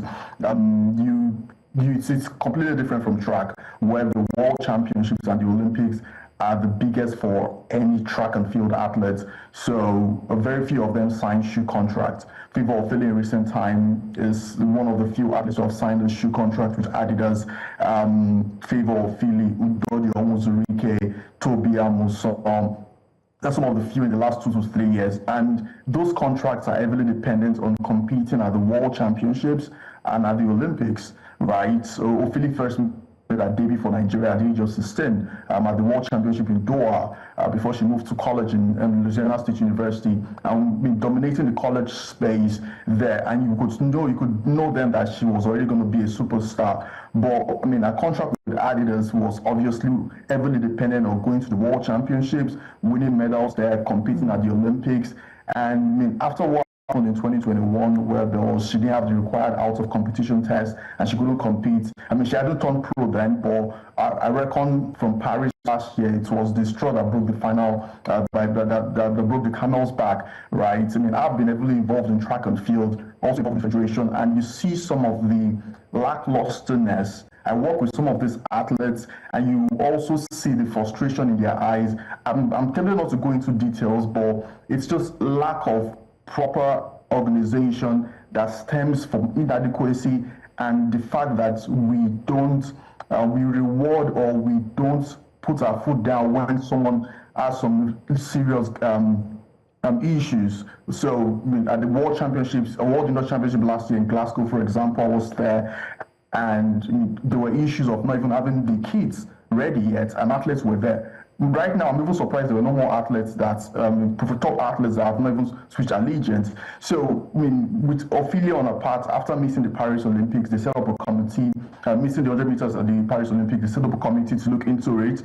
And I mean, there were recommendations made to give us some money as compensation, right? But there's no doubt that, I mean, the missing the 100 meters would have perhaps influenced some money that would have been made via a contract with Adidas. And that was the final straw for her. And we are literally about to lose one of the top elite athletes for Nigeria. And they don't come easily, right? After America or Jamaica, Nigeria is up there when it comes to track and field. In terms of numbers, we have the most of 10 seconds in the men's 100 meters after Jamaica and the United States, right? So Ofili, it's not just about the fact that it's going to be a reflection of who we are as a country. Jamaica has the same issue, right, where they are neglecting their field athletes. A couple of them have also switched allegiance to Turkey. They're also a developing nation, but their track athletes are not doing the same, right? So, but what you find in the last 7 days, this issue has gotten to the parliament in Jamaica. They're looking for ways and reforms to ensure that this doesn't happen to their subsequent field athletes. But this is less than 4 or 5 days where we had the issue of this, of the rumors of Ofili switching. Nothing has been done, all just from a report or from a press release from the president of the federation. That's the AFN. Nothing yet. Right. It's going to be swept under the carpet, and like China said, it's still the same revolving door where they would come out and say, "Oh, we're going to get better legs than Ofili," and it's just going to be a circle. Right. I have to come and ask about, our hyper focus as whether as a country or as the ministry itself, the Federation, Sporting Federation of Nigeria. Do you also think that one of the things that have fueled this porting syndrome, as we've seen in the sports sector, is simply because of the hyper-focus on football as opposed to track and field or any other forms of sports?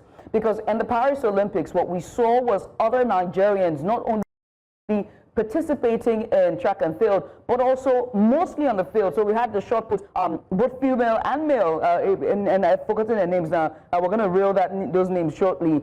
But we see them in other forms of football, particularly field and track as well. And so I want us to talk about a hyper-focus on our sporting federation on football as opposed to other sports. Does this fuel the porting syndrome that we're seeing? China, let me start with you. No, here's the thing. For many years of my life, I've been part of this argument of a lot of our sports ministers, being football ministers, a lot of our sports commission. As we try to fix China, we've lost China there. Let me come to you there, the MD of Making Champions. Just have your own take, Deji. Deji, please go ahead with your take as we try to fix China's audio.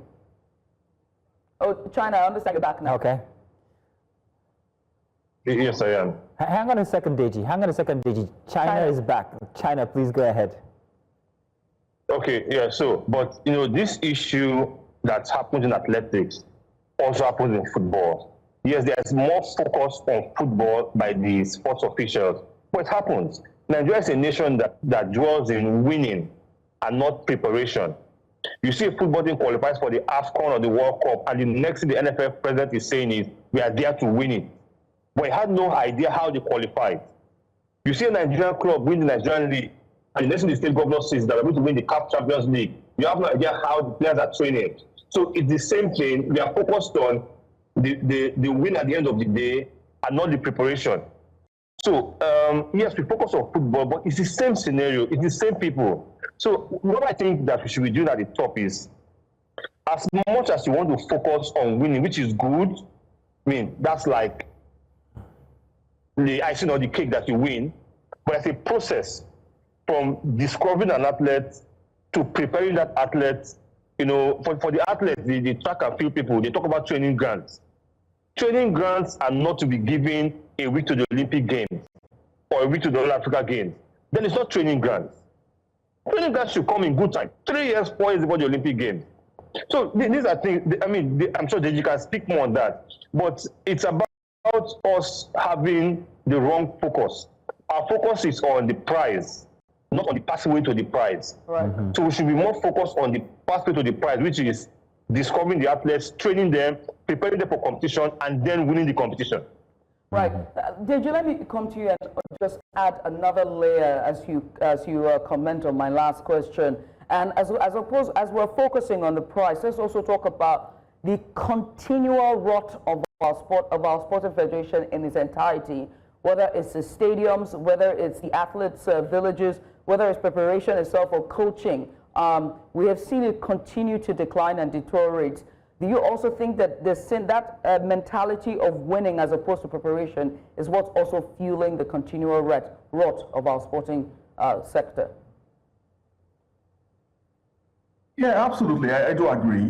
It's paper over crack, right? It's always been about the destination, not the journey for Nigerians. And that kind of gives us that self-belief that the talent alone is enough. Let's not deceive ourselves, right? We've got the talent, we can discover them, but we don't have the human resource and the manpower to be able to train them and develop them to world-class level, right? And these are all varying based on the sport itself. For track and field, for example, minimum in an Olympic cycle or in a year, for example, you would need to give, let me start with a track athlete, you'll be spending nothing less than $50,000 to perhaps get to an elite level. Sticking with someone like Favour Ofili, who is arguably one of the top 100 and 200 meters runner in the world, in the top 10 in both events. You're talking about supplements, you're talking about paying our coaches in LSU, Dennis Shaver, you're talking about travel for competition, travel for the national trials. Like, you are literally touching $50,000 every year, and that's for an elite athlete. In the span of 4 years, over the course of the Olympics, you're looking at $200,000, right? Okay. And obviously, this is not meant to be on the government alone, and that's where we don't even see sport as a proper business, where the government should lay the foundation, but it should be a bedrock for other sporting or other brands to be able to focus on or also invest in. But because the government don't lay the foundation, it pushes them away.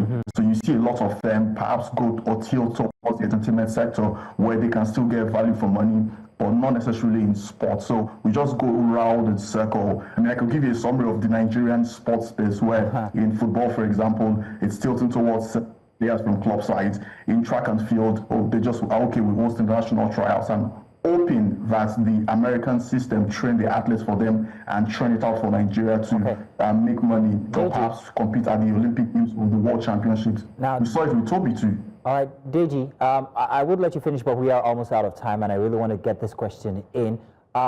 Let's talk about approvals. We also know that there was an instance where we had to wait for an approval, an international approval for Favour Ofili's switch to Turkey.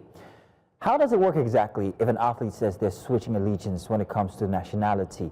What do they need to do? What approvals do they need to get? And what responsibility do they owe to their country of origin, in this case Nigeria? Deji, please. And if you can summarize it. So it's always been evolving, but from the last 6 years, world athletics are trampled upon athletes just switching allegiance. It's not just Nigeria alone. It happens with Cubans, the Portuguese. Now, what happens is you have to submit a petition to your country's federation. That's, in this case, the Athletics Federation of Nigeria. After that, they look at the case and look at the country you want to switch in. If they accept it, you have a 3-year window period where you would wait. You wouldn't compete at all at any World Championship or at any Olympic Games within that cycle. So in Favour's case now, we heard she submitted the switch of allegiance in the last week of May. She would literally have to wait for 2026, 2027, and 2028. So it means she will miss the World Championships in Tokyo this year, miss the Beijing World Championships in 2027, and potentially the LA 2028 Games. But we also hear reports that you can also send an appeal to the Athletics Integrity Unit, which is an independent body that is self-funded, and they look into violations and issues of switching of allegiance, where Ofili is making a case to say that she has suffered from Nigeria and her career by not competing at 2 Olympics, well, 1.5 in this case, and it has influenced her not making money in her career, and they would evaluate that and perhaps reduce that 3-year period where she can wait and switch allegiance to Turkey in this period. I haven't seen any precedents to that except Cubans. One Miguel Echeverria, the long jumper, who tried to switch his allegiance between 2019 and 2022 from Cuba to Portugal, but eventually went to compete for Portugal back, right? Some have waited a 3-year period. There's also the instance that the AFN can decide not to sign it. We've seen that happen to 400-meter runner Emmanuel Bamidele in 2018, where after the Commonwealth Games trials in January, he didn't go with Nigeria. He left the camp and went to Qatar, and they failed to, or they decided not to sign the switch of allegiance form. And there's nothing World Athletics can do at that point in time. You will just be in limbo and in oblivion. And if you don't have a gentleman's agreement with them, your career will be stuck forever. Wow. And Ofili doesn't want to be in that case now. Now that it's gotten national attention, I'm sure they wouldn't want to be a slight in her career at this point in time. Hopefully everyone can come to a round table and decide perhaps she can still compete for Nigeria. Personally, I think it should even get to the ears of the president. This is an elite talent that potentially could set precedent for younger ones coming. And if we don't take good care of what happens or manage the situation now, because I personally potentially feel Ofili can make the sort of money she's looking to go get outside in Turkey, in Nigeria, from a marketing perspective. All right, then, I would love to. All right, Denji. Thank you very much. That's very interesting. That's exactly what I wanted, because I wanted to now ask China what exactly Nigeria has lost. We were talking about her personal branding, the brands that she has signed up for. But in the case of Nigeria now losing an athlete, what else have we lost when it comes to PR for our sports, when it comes to how the outlook for Nigerian sports? What have we lost when we look at it from the broad perspective, China? Nigeria, we don't care about branding and PR. We really don't care. So we don't think we've lost anything in that regard, because we don't care about it. We care about the success, the medals. So Nigeria will count it as a potential medal at the Olympic Games, a potential medal or medals at the All-Africa Games, potential medals at the World Athletics Championship or Commonwealth Games. That's what Nigeria will count as loss. But you see all those other things that really, really matter, we don't consider it as important in this country. So when we're looking at that, but can Favour Ofili win a medal at the Olympics? Yes, she can. They will count it as loss. And whenever she goes to compete for Turkey, as soon as she's released, whenever she runs the race and either reduces the world record time or European record time, then we'll remember Ofili would have been doing it for Nigeria. Whenever she wins the medal at either the European Championship or the World Athletics Championship or the Olympic Games, we'll now come out and debate for a few days on what she would have done for Nigeria. So yes, we'll count as loss the medals she would have won, not any other thing, because as a country, as a sports federation, we don't see those things that matter as important. All right, then China. Well, I mean, I must say thank you, gentlemen, for taking out the time to join us here and just really unpack this issue that we're facing with our sporting sector. And also, there's also education that needs to happen as well. As we're talking about the hyper-focus on football as regards to athletics, there's also other sports events that also matter, whether it's tennis, whether it's swimming, whether there are other forms of boxing, there's also a viewer education that matters, that can also fuel interest, and that interest will mean sponsorship, that interest will mean spotlighting, and that interest would also mean money and job creation for Nigerians But I must say thank you so much, gentlemen, for taking out the time to join us on this discussion. China and, of course, DG. Once again, thank you. Now, we do have a list of Nigerian athletes that have moved on to other countries. Daniel Igali switched to Canada.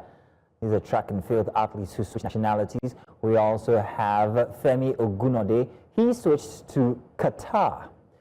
Also on the list, we had Annette Achikuwoke switched to the USA. Lucky you. There's also, let's see now, this is Florence Ekpo Umor, who switched to Germany on track and field athletes as well, who switched. Another that did was Francis Obikwelu. He switched to Portugal from Nigeria. And lastly, last one here now is Gloria Nozier. I remember her. To Spain. That was a big loss for Nigeria. A stallion, I tell you. And finally, this one is Sawa Eid Nassar. Now she switched from Nigeria to Bahrain. And that's how she also did change her name. Officially, that wasn't her. That's pretty much all we can take on all of the Nigeria. We're counting all the medals we've lost already in Nigeria, as you can see. Including I said I'm going to Equatorial Guinea. But I'll tell you something. I believe that we lost much more than just the medals, the potential medals. I think when it comes to branding, Nigeria really needs to focus on how we can take advantage of the ancillary community around PR and branding for sports. These brands can actually be a part of our system where they can help aid our athletes to achieve better, because there's a lot of money that goes into branding, and when you put that into your system or your scheme of things as a sports authority in a country, you've just hit gold. But unfortunately, we have not been able to do that. Instead, we keep brain draining, or is it limb draining? It's all our talents hemorrhaging and leaving the country. Very unfortunate. Tell you what, without education, without sports, I think we should do nutrition next. Let's concern ourselves with our diet and all. So do stay tuned. Coming back will be Wellness Central.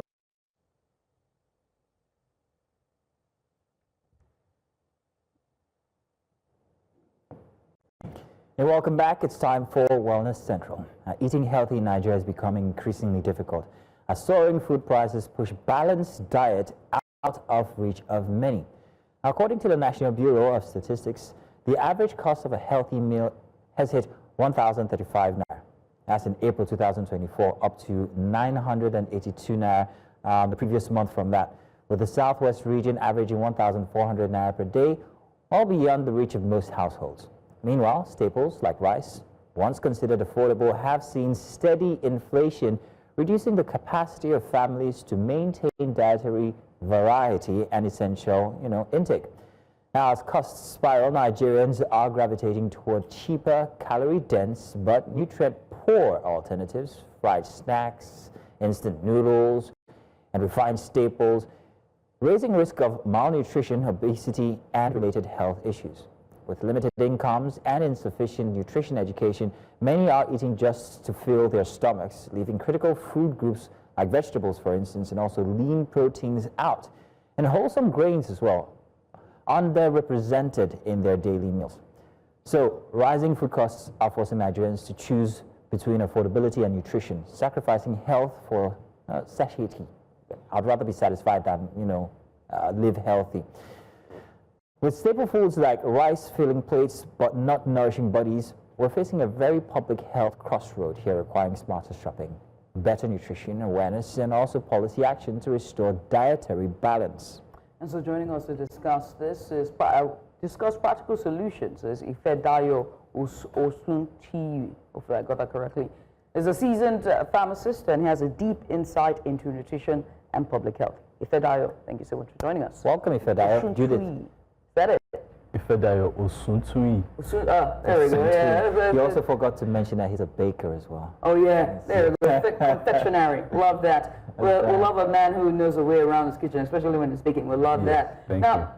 Paul, this is a very important discussion that we're having, right? Yes. Just because we know that the cost of living crisis affects everybody, all right? A lot of people think it's just the lower middle class or the lower class, which, well, of course, duly, but also we're now seeing the numbers also increase, and there is a widening gap. The middle class continues to widen, and so people are not making the right decision, and our entry there. So how best? What are the solutions? But what are the patterns that you're seeing as a health advocate and also working in public health as well? What are the patterns that we're seeing? Well, the first thing is this. What I always tell people is that everybody has a choice. You know, we live in a country whereby, yes, we know the standard of living is dropping every day, but you still have a choice. You know, there are risk factors when it comes to the kind of lifestyle you embark upon. So it's up to you to decide that, okay, I want to live long, I want to live healthy, I want to have an optimum life. So the risk factor is what will guide you in living a very optimal health lifestyle. One of the things I discovered in my practice as a pharmacist, because I've worked in, first of all, pharmacy has different branches. There's the clinical part, there's the retail, that's where you go to your local pharmacy around your area to buy medications. And I've worked in those two major parts. One thing I discovered is that a lot of Nigerians, because of healthcare costs, we find it difficult to go for tests to ascertain how well our body is. Yes, so you discover that a lot of people are having debilitating medical conditions that have gone beyond repair, and they have to go through some necessary medical interventions that will cost them. But if they've been empowered with the right information to prevent such conditions, you know, they won't have to spend so much in managing a condition that might not be cured, but just managing it. So with that reason, it spurred me to realize that people need to be educated on how to live a healthier lifestyle. Even if... But how can you do that? How can you do that with the present? So like I said everybody has a choice. Now, we don't have choice. Let me remind him of minimum wage and about the rice, please. What's the difference? And I'm sorry to cut you, right? Because I want to paint this picture for you, okay? So hopefully you see what I'm talking about. So I'm a mother. Yes. 3 children. I have a growing boy, okay? And a growing boy means that man is a wolf. He's eating, he could eat off the roof if he can. Yes. There's also a daughter who is a picky eater as well. And so I have to force her to eat vegetable. And there's another who just does not like to eat food, would rather eat junks, right? And that means that person enjoys snacking. There's also daddy as well, who likes his swallow, because that's, now it's working really hard, swallow is what he enjoys, okay? There's also the low cost of living crisis. So what I want to do is to make sure that I'm buying food that I can preserve, okay? I'm making sure that the portions are right so that my growing children and the one that clearly is a wolf is not going to eat down the entire house. And I also do have to save as well for tomorrow. So what do? I'm going to get stews and soups as opposed to salads, you know, or as opposed to, you know, remember there's a picky eater who doesn't like vegetable, and there's another one who I have to force to eat. They're not going to eat vegetable. And daddy would rather, because daddy is stressed out, daddy would rather have his swallow and all his heavy carbs as opposed to vegetables. So where's the choice? Okay, so now, I'm going to play an illustration. Now, when you have a car, and your car breaks down... I don't use car now. No. Let me explain something to you. The reason I say choice is this. People tend to want to give excuses for the reasons they make some decisions. But now, if you realize that, okay, this body that I have is the only one I have, you know, like when you have a machine, you can replace a part. You can replace, if you have an engine, you can replace, but your body now, if your heart is damaged, you can't replace, well, you can replace it, but it's going to cost you. Yes, your lung is going to cost you. But now if I tell you that making some certain decisions, changing some certain patterns. You know, people now, they'll say, oh, I'm hungry, I'm on the move, I can't wait for breakfast. Okay, but I'll grab a bottle of soda and a snack on the road, you know, because I don't have time to sit down for breakfast. You've made a choice. You prioritize your time for your health. How bad is that, buying a bottle of soda and a snack? Oh, we know. I mean, research has shown the amount of, well, first of all, these sodas are empty calories, meaning that they have no nutrition, and so they add no value to your body. They're just giving you energy at a burst. And then another thing is that most of these, well, not even most, all of the sodas, they have a lot of sugars in them. And when you take these sugars, they cause a spike in your blood sugar. So your body has to produce what we call insulin to quickly mop up these sugars. And when you excessively take these sugars, over time, you are stressing that organ that is producing that insulin, so that with time it would give up, and then that's where people now develop diabetes. And then with that diabetes, you can, whatever you are earning, you have to take your medications if you want to live. Because if you don't take care of your diabetes, it's going to lead to conditions such as issues with the eye, Issues with the yes. Me and Mokoto so because wait, because if that look, let's even remove a middle class family because I realize I'm painting a middle class family. Let's talk about class like family here, right? Daddy has to wake up. He lives at Abuja, and he's most likely a security guard or maybe an office. I mean, he opens the office on VI, you know. So he's leaving Abuja as early as 4:30 in the morning to beat the Shangotedo traffic and Abraham Adesanya traffic and Chisco traffic to get in on time, not only to open the gates, the doors, but also to clean the offices and get everything set for everyone to come in. He most likely won't be able to grab breakfast until like 7:30, 8 o'clock when everyone is getting in. And when he decides to grab breakfast, most likely all of the restaurants that are around that area, because it's highbrow, are not opened yet. He is left to eat snacks. Are you saying that he has his choice? Now let me explain. You said I should pack food. No, you know what I'm Where's the food that is at home? But to get to focus on the values of what you're trying to say now, is that these are the expenses, like you just that we're taking, and it's working against us when it comes to our health. Our diet, first of all, as Nigerians, we have very limited variety. It's either rice or eba, nothing else. Now I'm going to pause you on that. Yes, people keep saying that we have limited varieties. Maybe it's because of the way I see limited, affordable variety. Now, when we say affordable, that term you need to change it, because you know why? If you have a medical condition, you will look for that money to address that issue. Even if you have to, I mean, we've heard of cases whereby people have to raise funds for the medical conditions they have. They didn't leave them to die, you know. So that's the thing. If you can quickly know that, okay, let me make these choices now in order to avoid these issues that will arise. Now, there are cases with men in their 50s, 60s that are developing prostate enlargement.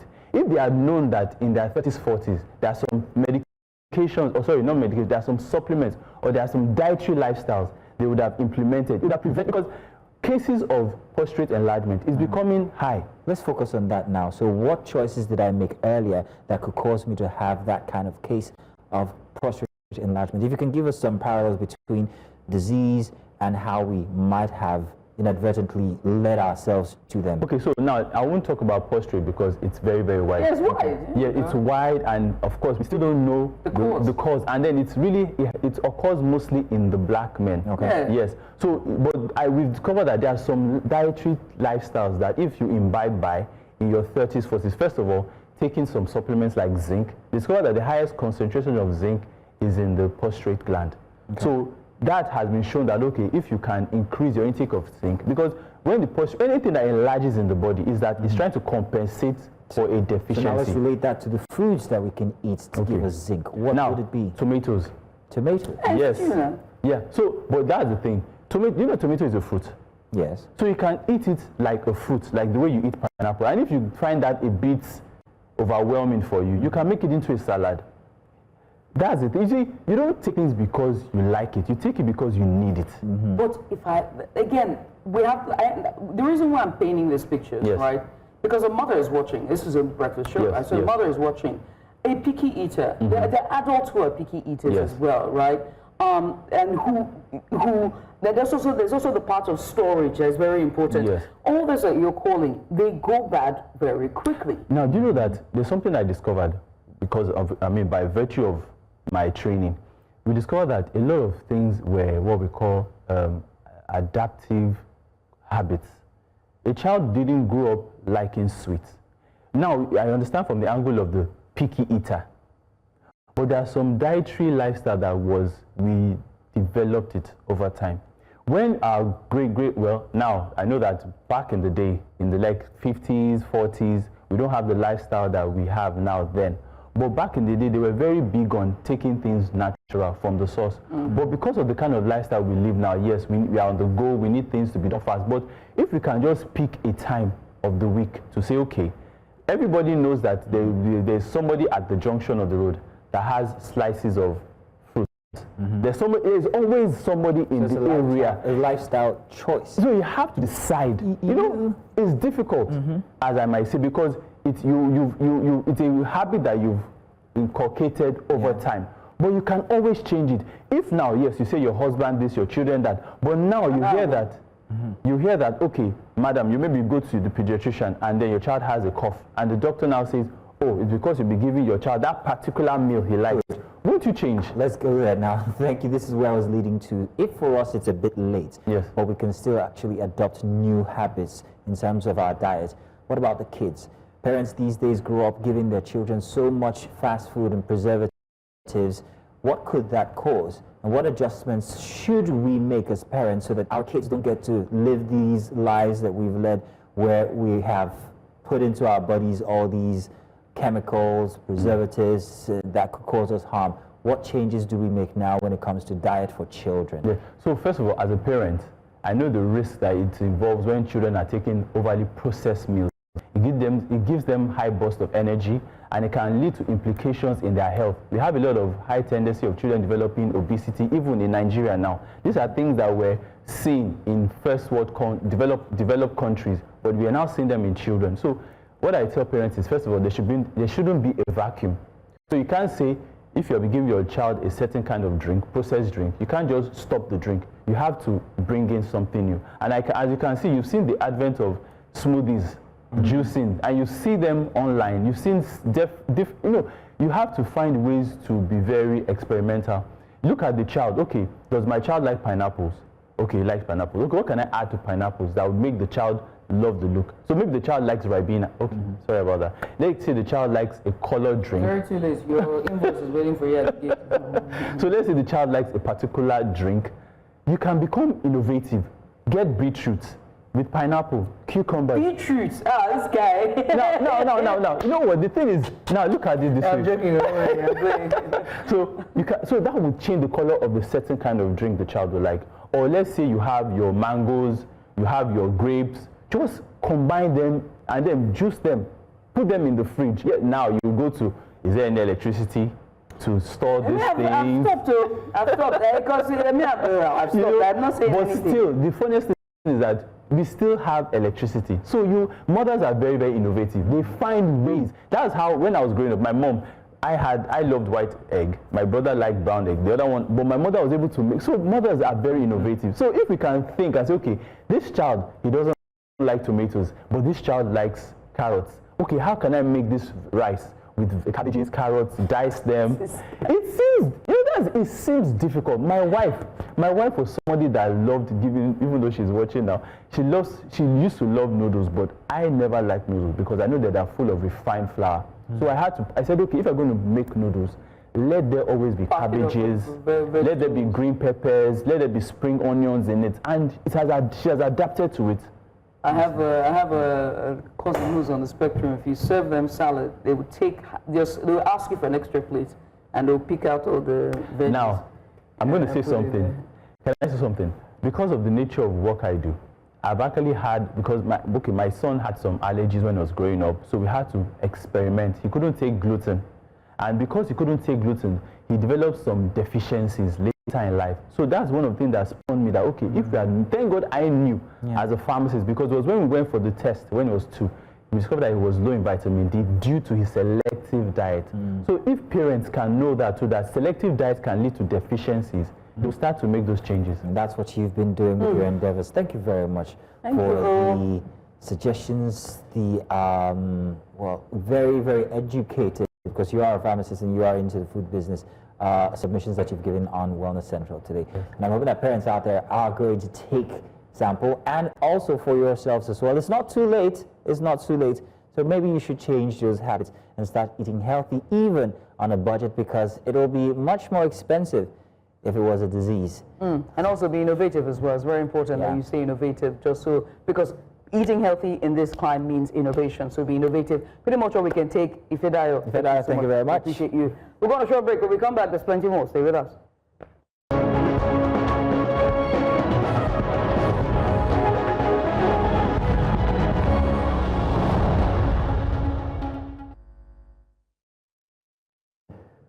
Welcome back. And real quick, let's go to politics, where a deputy national chairman of the All Progressives Congress, Ali Dalori, has replaced Abdullahi Ganduje as the national chairman of the party.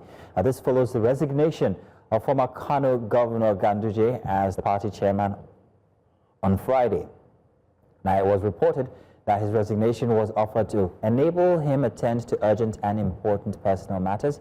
APC spokesman Felix Moka said Tinubu directed Dalori to assume the position of acting national chairman pending the meeting of the National Executive Committee of the party to be summoned immediately to fill the vacancy created by the resignation. Ganduje from the Northwest Zone assumed leadership of the party in August 2023 following the resignation of his predecessor Abdullahi Adamu from the North Central Zone. His tenure faced increasing resistance from within, particularly from those who viewed his appointment as a violation of the party's internal zoning arrangements. And so joining us to speak on this further is the National Publicity Secretary for the APC, Mr. Ibrahim Bala. Mr. Bala, thank you so much for coming on. Shocking turn of events here. We do know that Abdullahi Ganduje was the acting national chairman. But first, the reasons being cited for him resigning or stepping down from this role was for him to attend to urgent personal matters. In a bit to pry, can you just sort of elaborate more on this? Is it a matter of sickness, health, or otherwise? Well, thank you very much for having me. But first, let me make a correction. I am not the National Publicity Secretary of the party. That is my boss, Mr. Felix Moka. I am the National Director of Publicity. So please take note of that correction.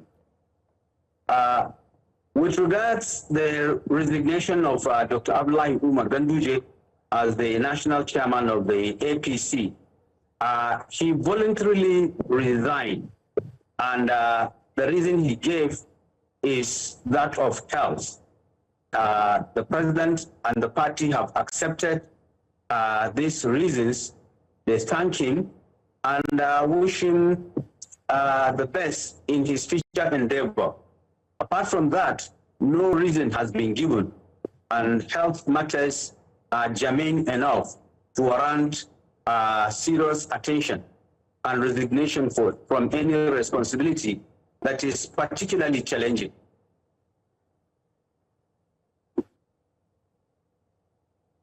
Hello, Mr. Bala, are you still with us? Mr. Bala, are you still with us? Unfortunately, I think we've lost Mr. Ibrahim Bala, but we will try to reconnect. Now, there's a certain tweet that we're going to be putting on the screen so we could read to add to the context of what's happening here. I'm going to wait for that graphic to go up on air. Now, here it is. It's Peter Obi who has chimed in on the matters happening here with Ganduje's resignation. He says, Ganduje's timely challenge to leaders.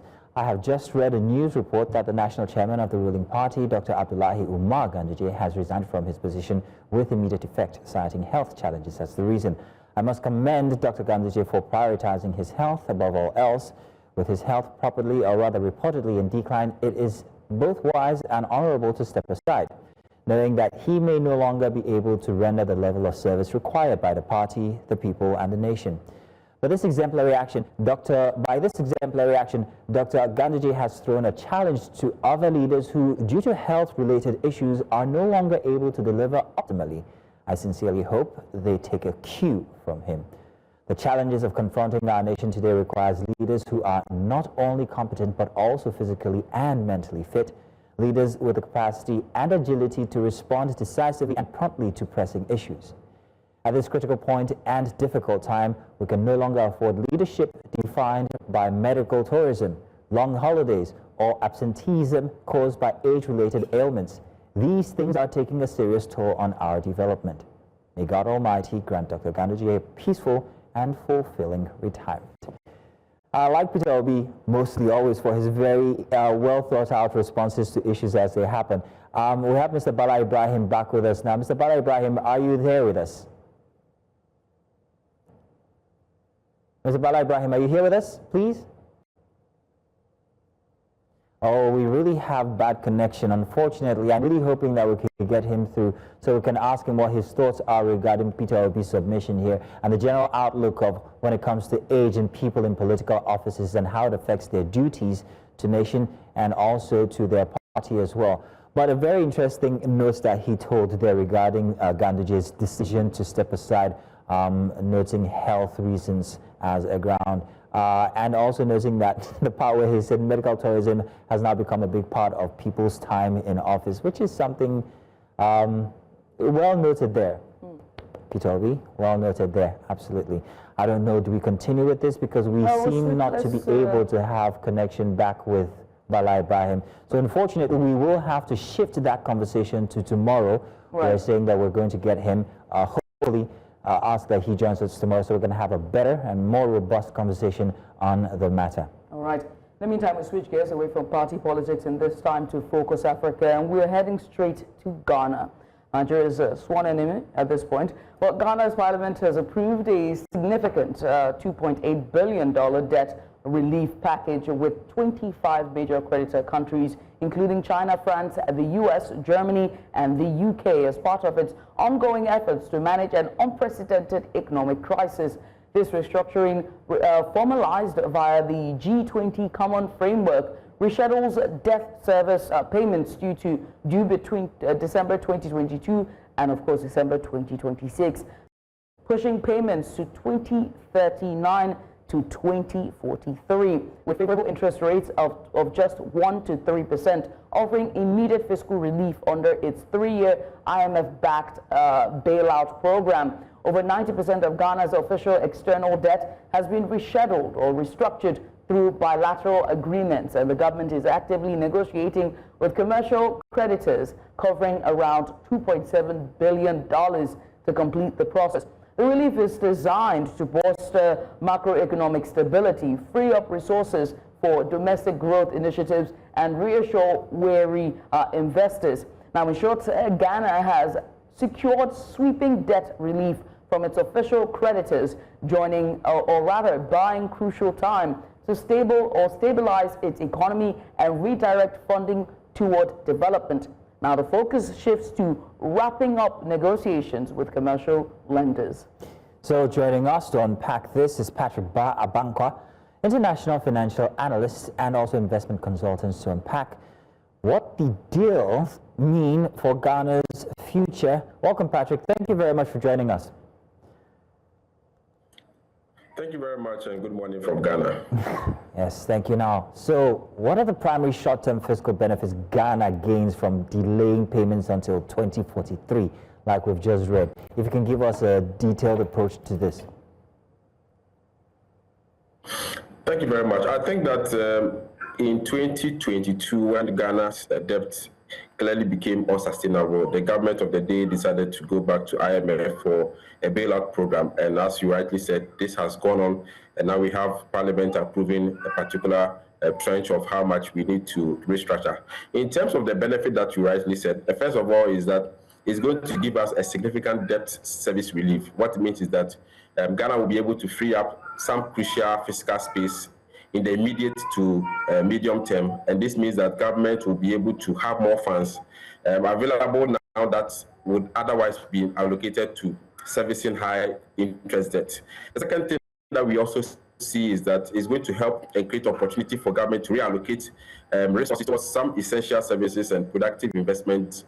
And this also helps to free up capital that are channeled into areas relating to health, education, infrastructure, social protection programs, and all of those things that are geared towards economic growth and also human capital development. The third thing I also see is that it helps to stabilize the Ghana cedi by reducing the demand for foreign currency that hitherto would have been used to service the debt that we always have to gather enough funds to pay them off, especially when the interests are due. And this helps to ease down inflation in the country. And as you rightly know, Ghana at the moment has one of the most performing currencies in the world because of some of these additions that they come into in 2022.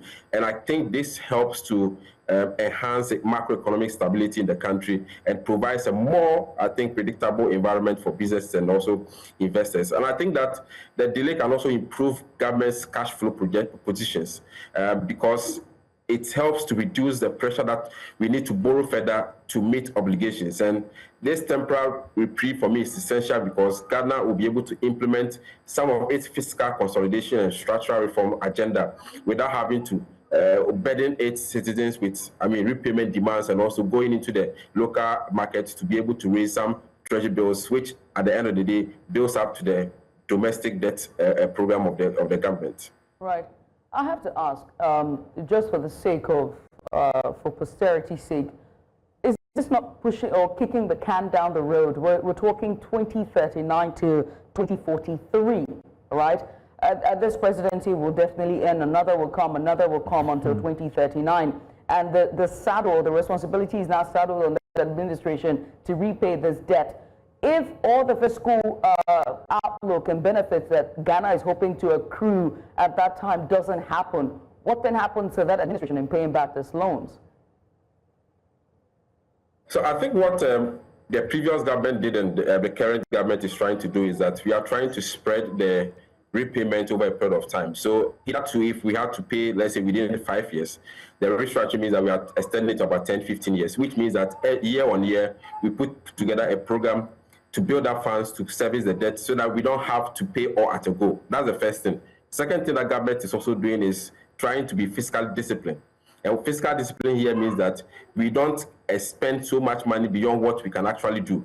And once you do that, you don't build up on the cost that you are already shifting to the future. So it's not just a now situation, but it's also a future situation where if government stick to the fiscal discipline program that we have with IMF, I think that eventually whoever is in power at the time that we need to pay the principal will not have that pressure because we've been able to build a buffer of funds to pay down the investment when eventually they are due for us to pay in the future. Okay.